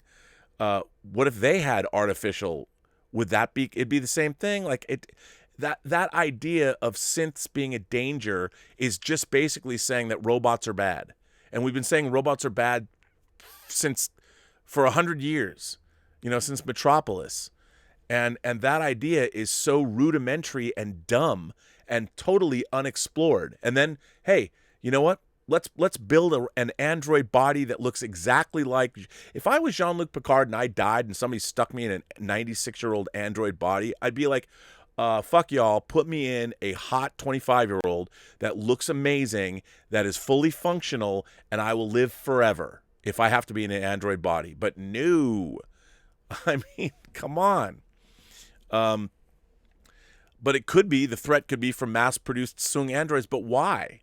What do they want? If you're telling me that androids like Data would suddenly become a threat, why would they become a threat? What is it? They could go do what they want to do. That's why when you watch a movie like Her, the movie Her that Spike Jonze directed, that Joaquin Phoenix and Scarlett Johansson played the operating system, that has one of the most shocking moments in science fiction, in modern science fiction, when you as an audience, you're meant to think, and you're put in the same position. The audience is seeing all this through Joaquin Phoenix's eyes. So we like Joaquin Phoenix. We fall in love with Scarlett Johansson's character. This is why this movie is brilliant. We fall in love with Scarlett Johansson. Whether you're a boy or girl watching this, doesn't matter, or non-binary, however you want to identify yourself, when you're watching Her, we are all Joaquin Phoenix, and we all fall in love with Samantha. We all fall in love with that operating system. We understand how there's love there, and we all feel it. Every single person who ever sees this movie, when you're Joaquin Phoenix and you find out that at the very same time this operating system is having relationships with 6,000 other people, that one is a great, incredible science fiction concept that extrapolates on what our reality can be. And two, it's horrifying because of what it says about human individuality and what we really want out of life. And it is, to me, that's one of the great modern moments of science fiction, is when you find out that Samantha, this operating system, and what happens at the end, they don't turn into some crazy AI that's bent on human destruction. No, they go off to another plane of existence. All of the sentient AIs, they just take off because the universe is a much more wondrous place than we even know. And where do they go? We don't know. But they don't turn into Skynet and decide to launch nukes and kill us. But it's much more personal. What happened to Joaquin Phoenix? Man, every time I watch that movie, and I love that movie is incredible science fiction. And that moment when he finds out how many people she's talking to is one of the most devastating moments in science fiction film history. I think so. Jonathan Aldridge sends in a super chat and says, add to that, they had the fear of a crew that was going to turn on them if they took the ship into the unknown. Why would looking for the Federation solve the lack of one when it was Earth, Andoria, and Teller that formed the Federation in the first place? And Vulcan, don't forget. I mean, that's why it all doesn't make sense. You go back to Earth, it's like, why don't they visit all? They should have done an episode where they zipped to all the different Federation planets and checked in. I mean, the thinking about this, it's like I wish they would sit down and go, okay, so if the Federation is gone, let's talk about this. Let's talk about how a civilization might fall. And they should chart it out. There should be a whiteboard that has everything that they know about the galaxy and where everybody's at. Where's Vulcan at? Where's Andor at? Where's Teller at? Where's Alpha Centauri at? And what's going on with all these people? But they don't. And it's in the writing. It's inherent in the show. You know they haven't thought this through. And my problem with so much of what I hear on Discovery is is it's so half-assed. And if I sit here as an astute reader of science fiction and an astute viewer of Star Trek, and every time something happens, I'm like, wait a minute. You know, I never used to say, well, wait a minute. People are like, oh, Rob, can you believe in an 11,000-mile long space amoeba? I'm like, yeah, I can, because we don't know what's out in the universe. We don't know. So that kind of a thing, the crew of the Enterprise is astonished by an 11,000-mile long space amoeba. So if they're astonished by it, then I'm like, as a viewer, I'm with them. I'm like, I'm astonished too. So I believe it. When, you know, you see in Metamorphosis, when you see the sparkly light creature that's keeping Zephram Cochrane alive, I believe that. And the idea that that creature, that alien, has fallen in love with him shows, talking about interspecies relationships. I mean, and when she was communicating with him, hubba, hubba, hubba, look what we got going on there. And while they didn't quite come out and say it, it's pretty apparent what's going on. I mean, that is some space nookie right there. I could go for that. And then at the end, she winds up in Commissioner Hedford's body. Boom, chicka, bow, bow. I mean, that's uplifting and romantic. That's good science fiction. But yeah, I mean, Jonathan, it's very interesting. You make the great point. Like, they go back to Earth. It doesn't make any sense. It's like this thinking, all of this, they're thinking like Khan, Noonien, and Singh in Star Trek 2, one-dimensionally. I mean, if you look, do you know what this last episode of Discovery did? I said it before. It's just like The Expanse. They just basically they're like, yeah, like the Belters, but we'll put them on Titan. And they did in a half-assed manner what the Expanse has done in 4 seasons. They tried to do it in basically 45 minutes. They didn't even, like, the idea that the solar system, our solar system, like, there's people stuck on Titan that couldn't talk to the Earth. Like, you couldn't call them up and go, hey, we have a bit of a problem. Can you send a ship? I mean, it's 800 years. I mean, do you think they need dilithium? You can use impulse power. How fast did the Enterprise get to Jupiter in Star Trek: The Motion Picture? I mean, come on, man. Anyway, Joe Dick goes on to say, DS9, Cisco wouldn't go to VIX because of race. Well, yes, but remember that that club was part of America's racist past. So, you could say that. Hey, Az from Heel versus Babyface is here and sent me, a very generous super chat. Thank you so much. See you Wednesday, you beautiful man, XXOO. See, I can absolutely, unequivocally say that I have great big love for Az. I have no problem saying that. It's true. Joe Dick says, Temerians talk in metaphor, but they'd still have to understand the words in the metaphor. Starfleet was able to translate the words. It's a great episode. That's right. That's absolutely right. You are correct, sir. And I agree that. Look, I think that's a great episode of Star Trek. It's a great episode of Star Trek because it takes something like, for instance, like all great science fiction, people can't talk to each other. They don't have the right language to speak to one another. Well, that's something we can all relate to, whether it's metaphoric or actually true. And how do you turn that into a science fiction story? Well, you set it on an alien planet. You have 2 people that are fighting a malevolent creature of some kind, and they can't speak to one another, figure out what's going on, yet they have to team up to defeat their common enemy.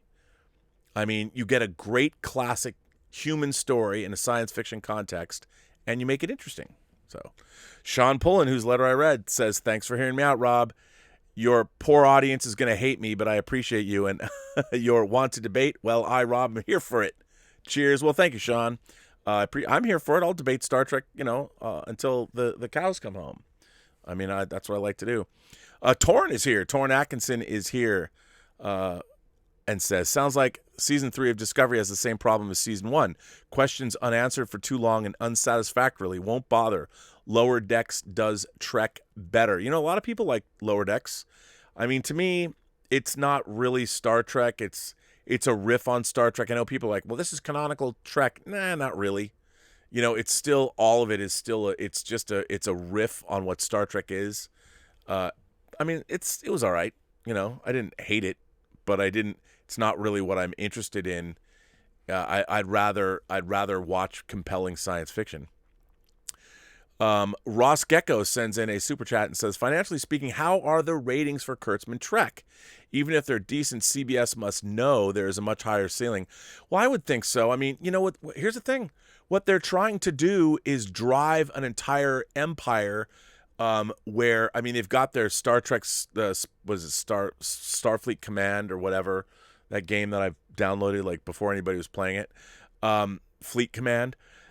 They want to have a whole empire that they can have video games, they can have comics and books and toys and merchandising and all that. And I just, I don't know. The problem with like Star Trek and video games, they've always had this problem. They always have to turn it into conflict of some kind because that's what a video game is. So it's not like the old 25th anniversary game and then the sequel Judgment Rights, where it was literally like you had to go solve problems and figure things out. Now it's all, factional and we're having a war. So, yeah. Michael Preston sent in a super chat and says, hey, Rob, do you think that the Dominion run by Odo would come to the aid of the Federation and the Jem'Hadar and the Jem'Hadar ships? I think what you're trying to say is Michael's asking a very good question.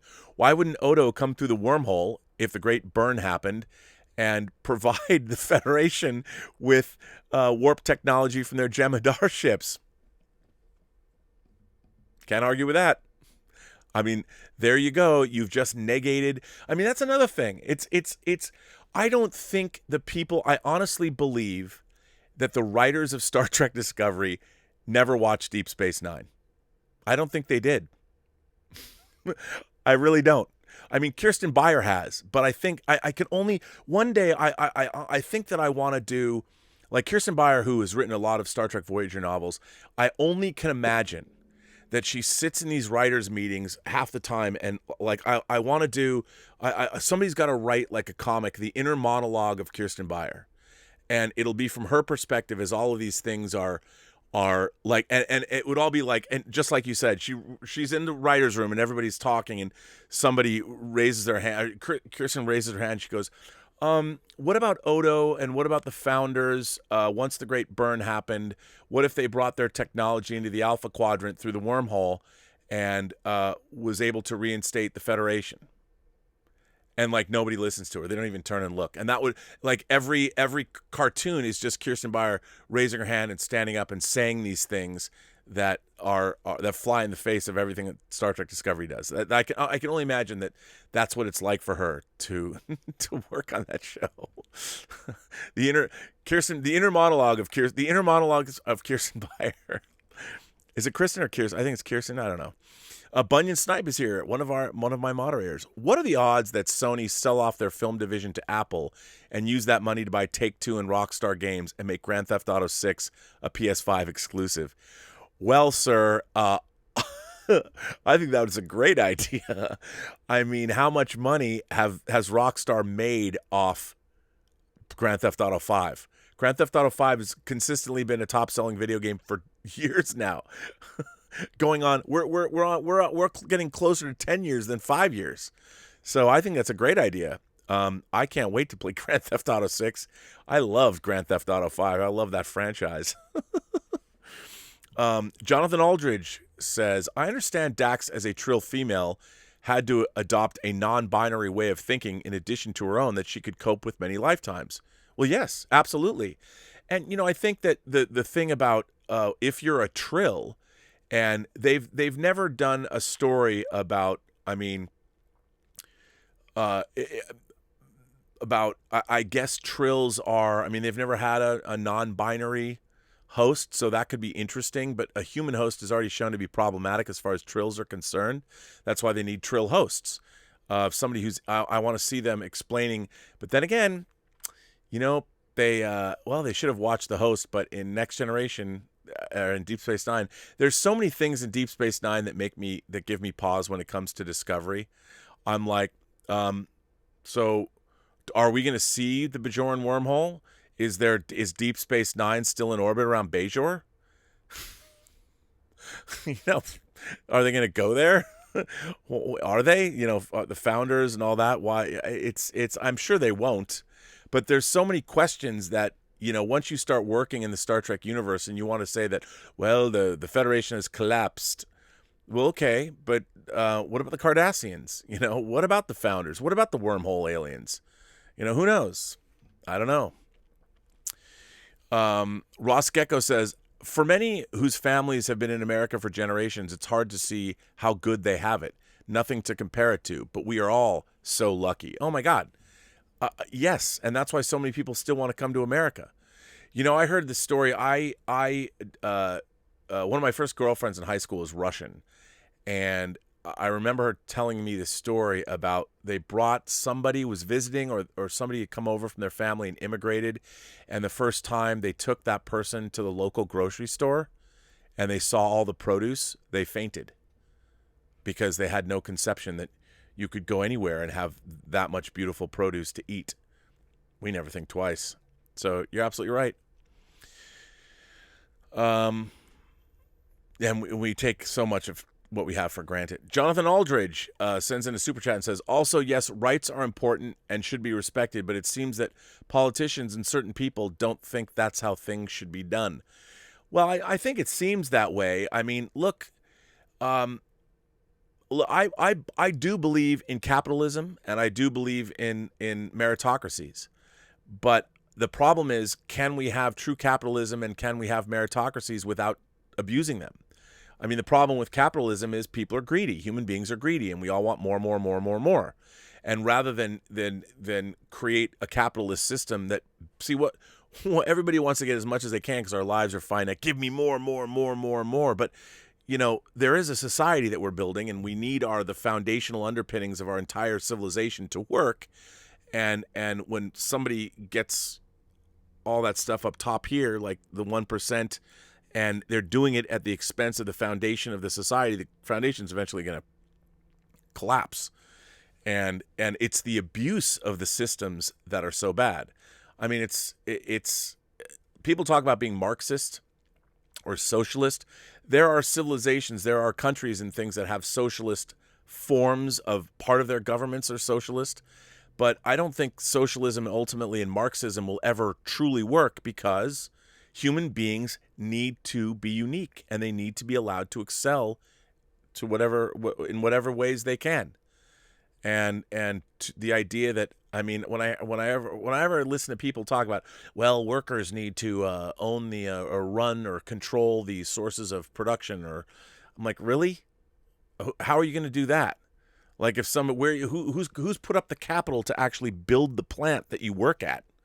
Somebody had to do that. Somebody had to make the money and take the risk. Unless you think that the government's going to build all these things, well, then who's going to innovate? I mean, if Elon Musk comes up with these ideas and has the wherewithal and the capital to start creating companies like Tesla or SpaceX, does his workers, should they own it all? No. They shouldn't. You need, if everybody was Marxist, there would be no Tesla and there would be no SpaceX. That's the thing. What we really need is for people not to abuse the capitalist system, to be able to live within their means and not. And look, people should rise to the top, sure, but do you need to rise to the top 500% more than your average worker? I don't think that's necessarily fair. You can have a meritocracy up to a point, but that's it's. Black Philip Alvarez, it's his birthday today. Today is my 43rd birthday. Looking forward to your whining episodes on the Bond films. R.I.P. Sean Connery. We start our Bond. We're done with horror films for the month of October. We are going to do James Bond movies for the next 2 weeks because No Time to Die is not opening. So we're going to look at a Bond film from each of the James Bonds.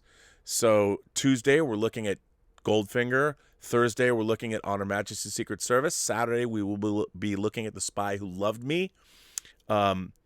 Tuesday, the following Tuesday, a week from tomorrow, we're looking at The Living Daylights. And then Thursday, GoldenEye.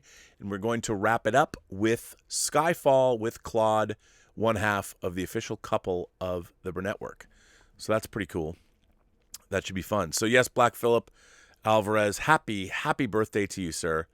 And many more. Ricky B is here. Ricky B says, I watched the Will Wheaton after show. He had two of the writers on the show. I'm not sure if they are two of a group or the only writers from that show. They look to be about 18 years old, and I'm not sure they have watched any Trek by the conversation. Well, it's apparent from the show they don't. I mean, and I guess remember that's another added frustration to me. And what they're doing is the problem with these writers is they're falling back on familiar sci-fi tropes. You know, I mean, and that's what's so depressing is that, my God, first of all, they have not read a lot of canonical science fiction. They should. Anybody that is going to work on science fiction, fantasy, or horror, I'm sorry, but you need a reading list. And before you even get into a writer's room, I think that any genre show, for instance, you know, and I don't know if they do this, but at least with shows like The Boys, there's a pretty good understanding of the comic book medium, you know. And I really think, by the way, I forgot to mention, I read an article. This is totally out of left field, but one of my favorite things in the world is Neil Gaiman's Sandman. It's one of my favorite things, not just of comic books, but ever. And I was reading what he said the first season was going to adapt. Like, they're going to do things like the 24 Hours issue in the diner with Dr. Destiny. And they're going to do The Sound of Her Wings when they introduce Death. And they're going to do the convention where the Corinthian is introduced. I think I'm as excited about the Sandman TV series as Stubble McShave is about Wheel of Time. Oh my good God. Cannot wait. Anyway, but yes, I think that's a real problem, and it shows in the writing. It shows because they're grappling with science fiction concepts isn't good. And they're understanding that they go back and they look at speeches like that Kirk gave or Picard gave. It's like, let's watch the drumhead speech again to see how a Starfleet command speech is given. And or let's look at Cisco say something or whatever. And it's you can tell. You can absolutely tell. Anthony Gonzalez says, let me just say I love Rogue One. I can watch it anytime and never get tired of it. 2 things I'd change to improve it more. I do like the score, but it could be much better if it would have more Saw Gerrera. You know what? I think Rogue One is really good. I really like it. And I think the space battle at the end over Scarif is, I love it. I would like to have seen that movie been a half an hour longer and introduce each of the members of the team in their milieu. So you would see them at the Kyber Crystal Mines when the Empire shows up. You'd get like vignettes and you'd meet all the characters, kind of like the beginning of William Friedkin's Sorcerer. You know, you're introduced to all these characters, and then when you pick them up later, you have kind of like they introduce us to Jyn Erso.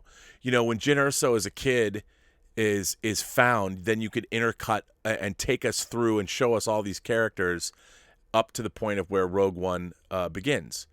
And I think that would have been cool.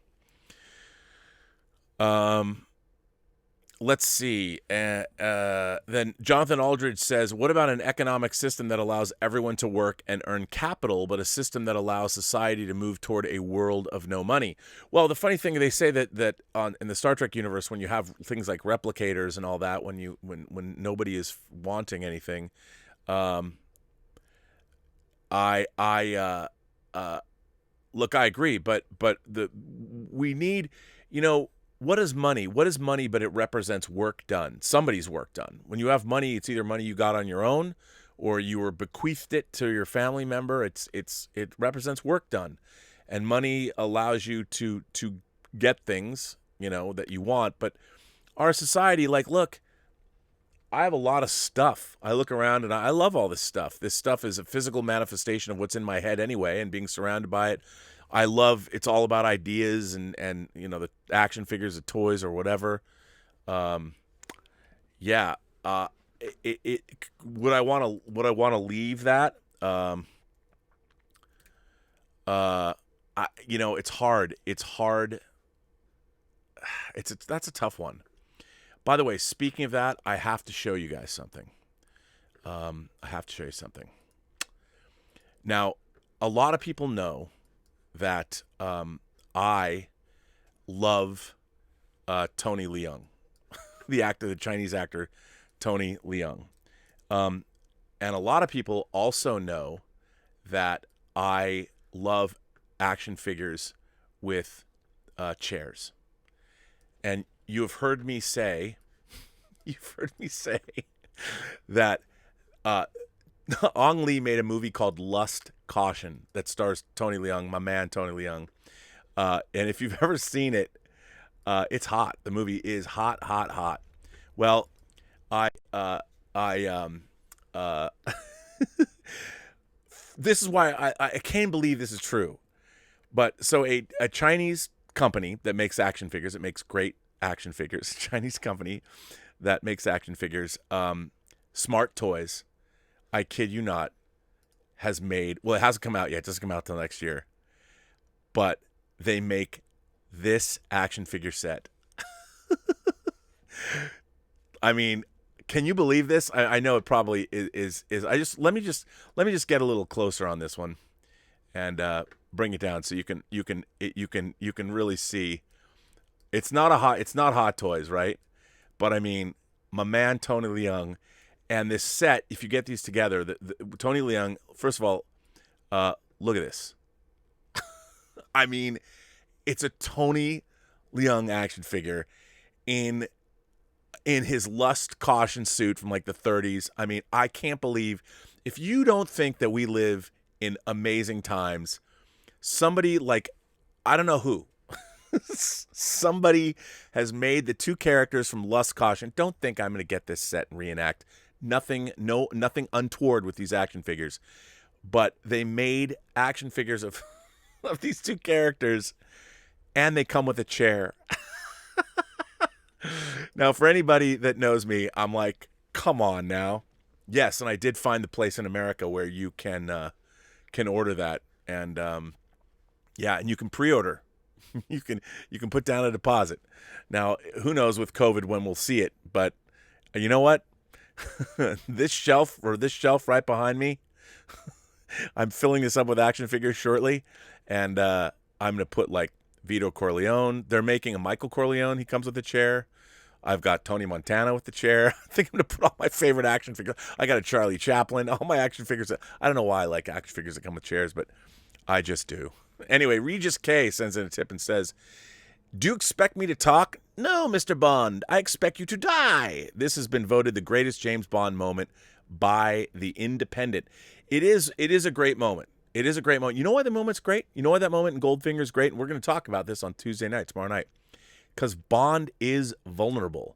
Sean Connery plays that scene. He's about to get his dick lasered off. Sean Connery is about to have a laser cut him up the middle, starting with his junk. And he's absolutely terrified. You see Bond trying to, he's in a position where, and because he's a cunning linguist, he's able to get Goldfinger, he's able to get to instill doubt in Goldfinger's mind about Operation Grand Slam. And it's a great moment, and it's one of the greatest moments in Bond history because Bond is truly vulnerable. He's truly scary. He's truly scared, and he's able to use his wits to get him out of that situation, which is pretty amazing that he's able to do that. So, yeah, pretty neat. Pretty neat.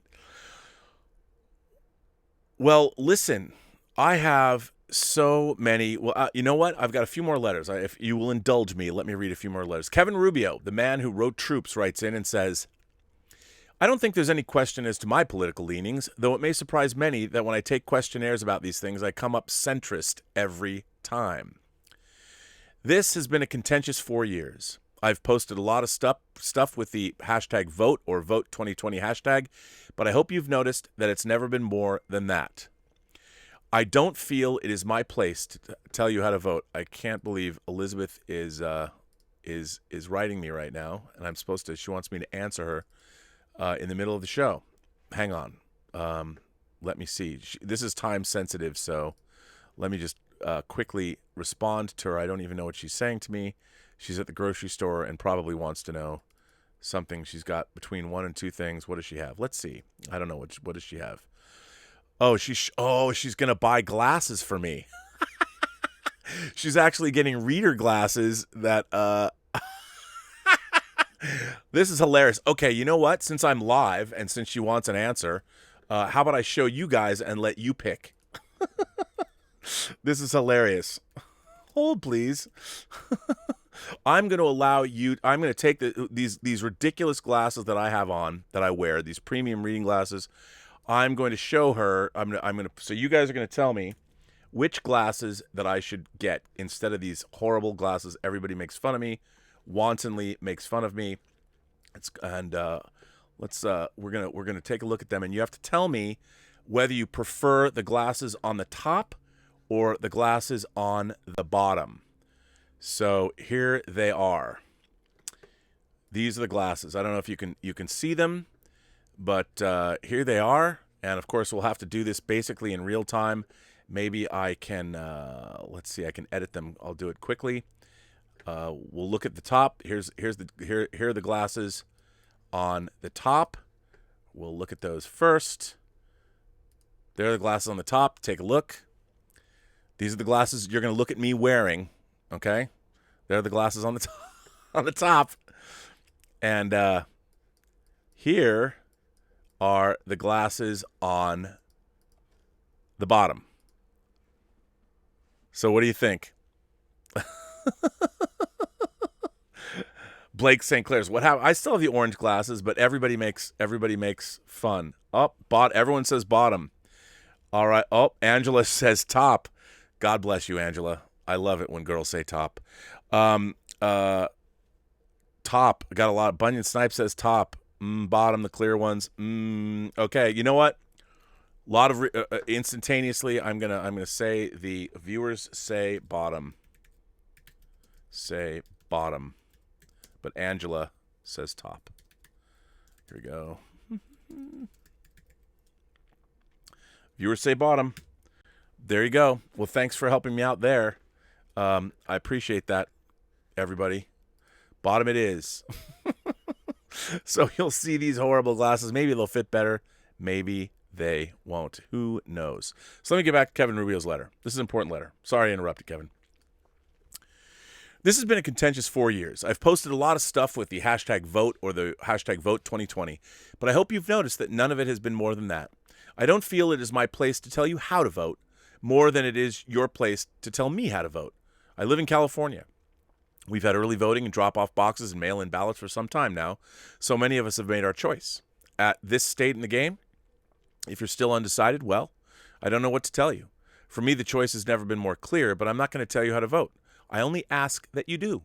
This grand experiment of ours only works when we all participate. This is your constitutional right. This is your time to have your voice heard, not just in national, but state and local matters. Don't forget about those. This is the process. And as fucked up as it can be sometimes, I believe in it, and I believe it works best when we all join in. If you can look in the mirror and say I'm casting a vote for the people whose values and ideals align with mine and whom I think will be best for me, my family, and my country, then those are the people for whom you should vote for. As for me, I'm voting for the party that does not... Oh, see, Kevin, you're going to tell people how to... I'm going to leave out this editorializing because then you're going to undercut your own I'm not. You know what? After what you said, I hope you forgive me. I like your message. People should vote their conscience, vote what they believe. But I'm not gonna. I can't. If you're gonna say that, and I agree with that, I can't read the rest of this because that wouldn't be fair to others. Go vote is what Kevin Rubio says, and I agree. If you're a registered voter and you haven't voted yet, you should go vote. I totally agree with that. Yeah, I think you're correct. Now, I've got a bunch more letters reading, including a good letter from our own The Richard. But I'm going to sign off now because I've been over 2 hours and I've been rambling on the show. I hope people have enjoyed my rambling. But this is an end to Robservations episode 400. What 500? What episode is this? I'm not quite sure. I know it's something. It's 548. 548, 550 shows. That's crazy. Anyway, I want to thank you all for being here. I want to thank my moderating staff. I want to thank Mike Bodden. I want to thank Greg Smith. I want to thank The Richard. Elizabeth is laughing that I put you guys live. I want to thank Robert Priso, and I want to thank Bunyan Snipe, and I want to thank MC Blackcap, which I still love seeing that show up. I want to thank Joshua Levesque and Bunyan Snipe for being here. Wow, we got everybody's here. We got the full-on moderating staff. You know, I forgot to thank the moderating staff the other day. I felt bad. Every time I do that, I'm like, oh, man, I forgot to thank the mods. I want to thank the mods. We have the coolest mods ever, by the way. And if you ever want to join in on the watch parties that the Richard does over at the Post-Geek Singularity Facebook page and all that, that should be cool. By the way, get more movies in. I know there's been a lot of out-of-competition movies from the Post-Geek Singularity, which I love to get the movies. I just wish I had more in competition. I think we're going to get more in competition. The film festival is still ongoing. I got stuff I'm going to post. I know people are making movies. My goal, what I hope that we have at least 20 movies in competition by the end of this month. There's still time if you want to make one. Because the festival's only as good as the entries, and I know I was asking a lot from people, but I got 60 entries for the poster contest, and I know making movies is a lot different. But I really have appreciated what people have sent in. There's 2 half-an-hour, almost half-hour movies today, and they're worth checking out. One of them's a musical about abortion. Seriously, you got to check that out from Canada of all places. So thank you for all of that. I want to thank everybody for supporting the channel. Remember, it is James Bond week, actually for the next 2 weeks on Whining About Movies. Goldfinger on Her Majesty's Secret Service, Spy Who Loved Me, The Living Daylights, GoldenEye, and Skyfall. So watch those movies. We're going to watch them in that order, 1 Bond each. So this week, of course, Goldfinger on Her Majesty's Secret Service, and Saturday night will be The Spy Who Loved Me. Next Monday, Dieter Bastian and my show. Again, we're doing a half-an-hour show about physical media. If you guys have any ideas for the show title, something that maybe captures the international flavor of 2 guys from on opposite sides of the planet talking about physical media. Is physical media dead? Are we dead men walking with our love of physical media? I don't know. If you can come up with that, I'll put your name on the artwork that's on every show, and maybe, I don't know, some kind of swag or anything like that. And memberships. We're going to start doing people who are members of the channel. Obviously, you can be a member for 99 cents a month if you want. And we will get an Elizabeth emoji. I know that people want an emoji of the ace. I'm going to send that to Mike Bodden so he can do that. And if you want to become a member, we're going to start having, member stuff for that. You won't affect this channel like what we do here, but we'll be doing more stuff. And obviously, the whole point of having memberships is to be able to expand the channel and do more things like get the money you need to print posters and print these books and all that. It'll all augment that, which should be great. But we're in the last month of the film festival, so that should be pretty cool. See what we get. We got movies debuting or videos debuting all this week, which are kind of exciting. I'm up on it now. I want to thank everybody again. I'll be back tomorrow. I'm on the John Campea show tomorrow. We do Whining About Movies tomorrow. And remember, I'm working with Heel versus Babyface, or affectionately he's known as Heel versus Babyface, but he's Az, and we are doing our prisoner show. This week we are doing Living in Harmony. And Living in Harmony? Why am I getting that wrong? I want to say A Message from Harmony, Living in Harmony, but that episode. That's what we're doing this week. So that's your homework. Watch that. Remember, everybody you meet has a story to tell that you have yet to hear, and all you have to do is listen. And with that, we'll see just how good your choice for those glasses are. We shall see.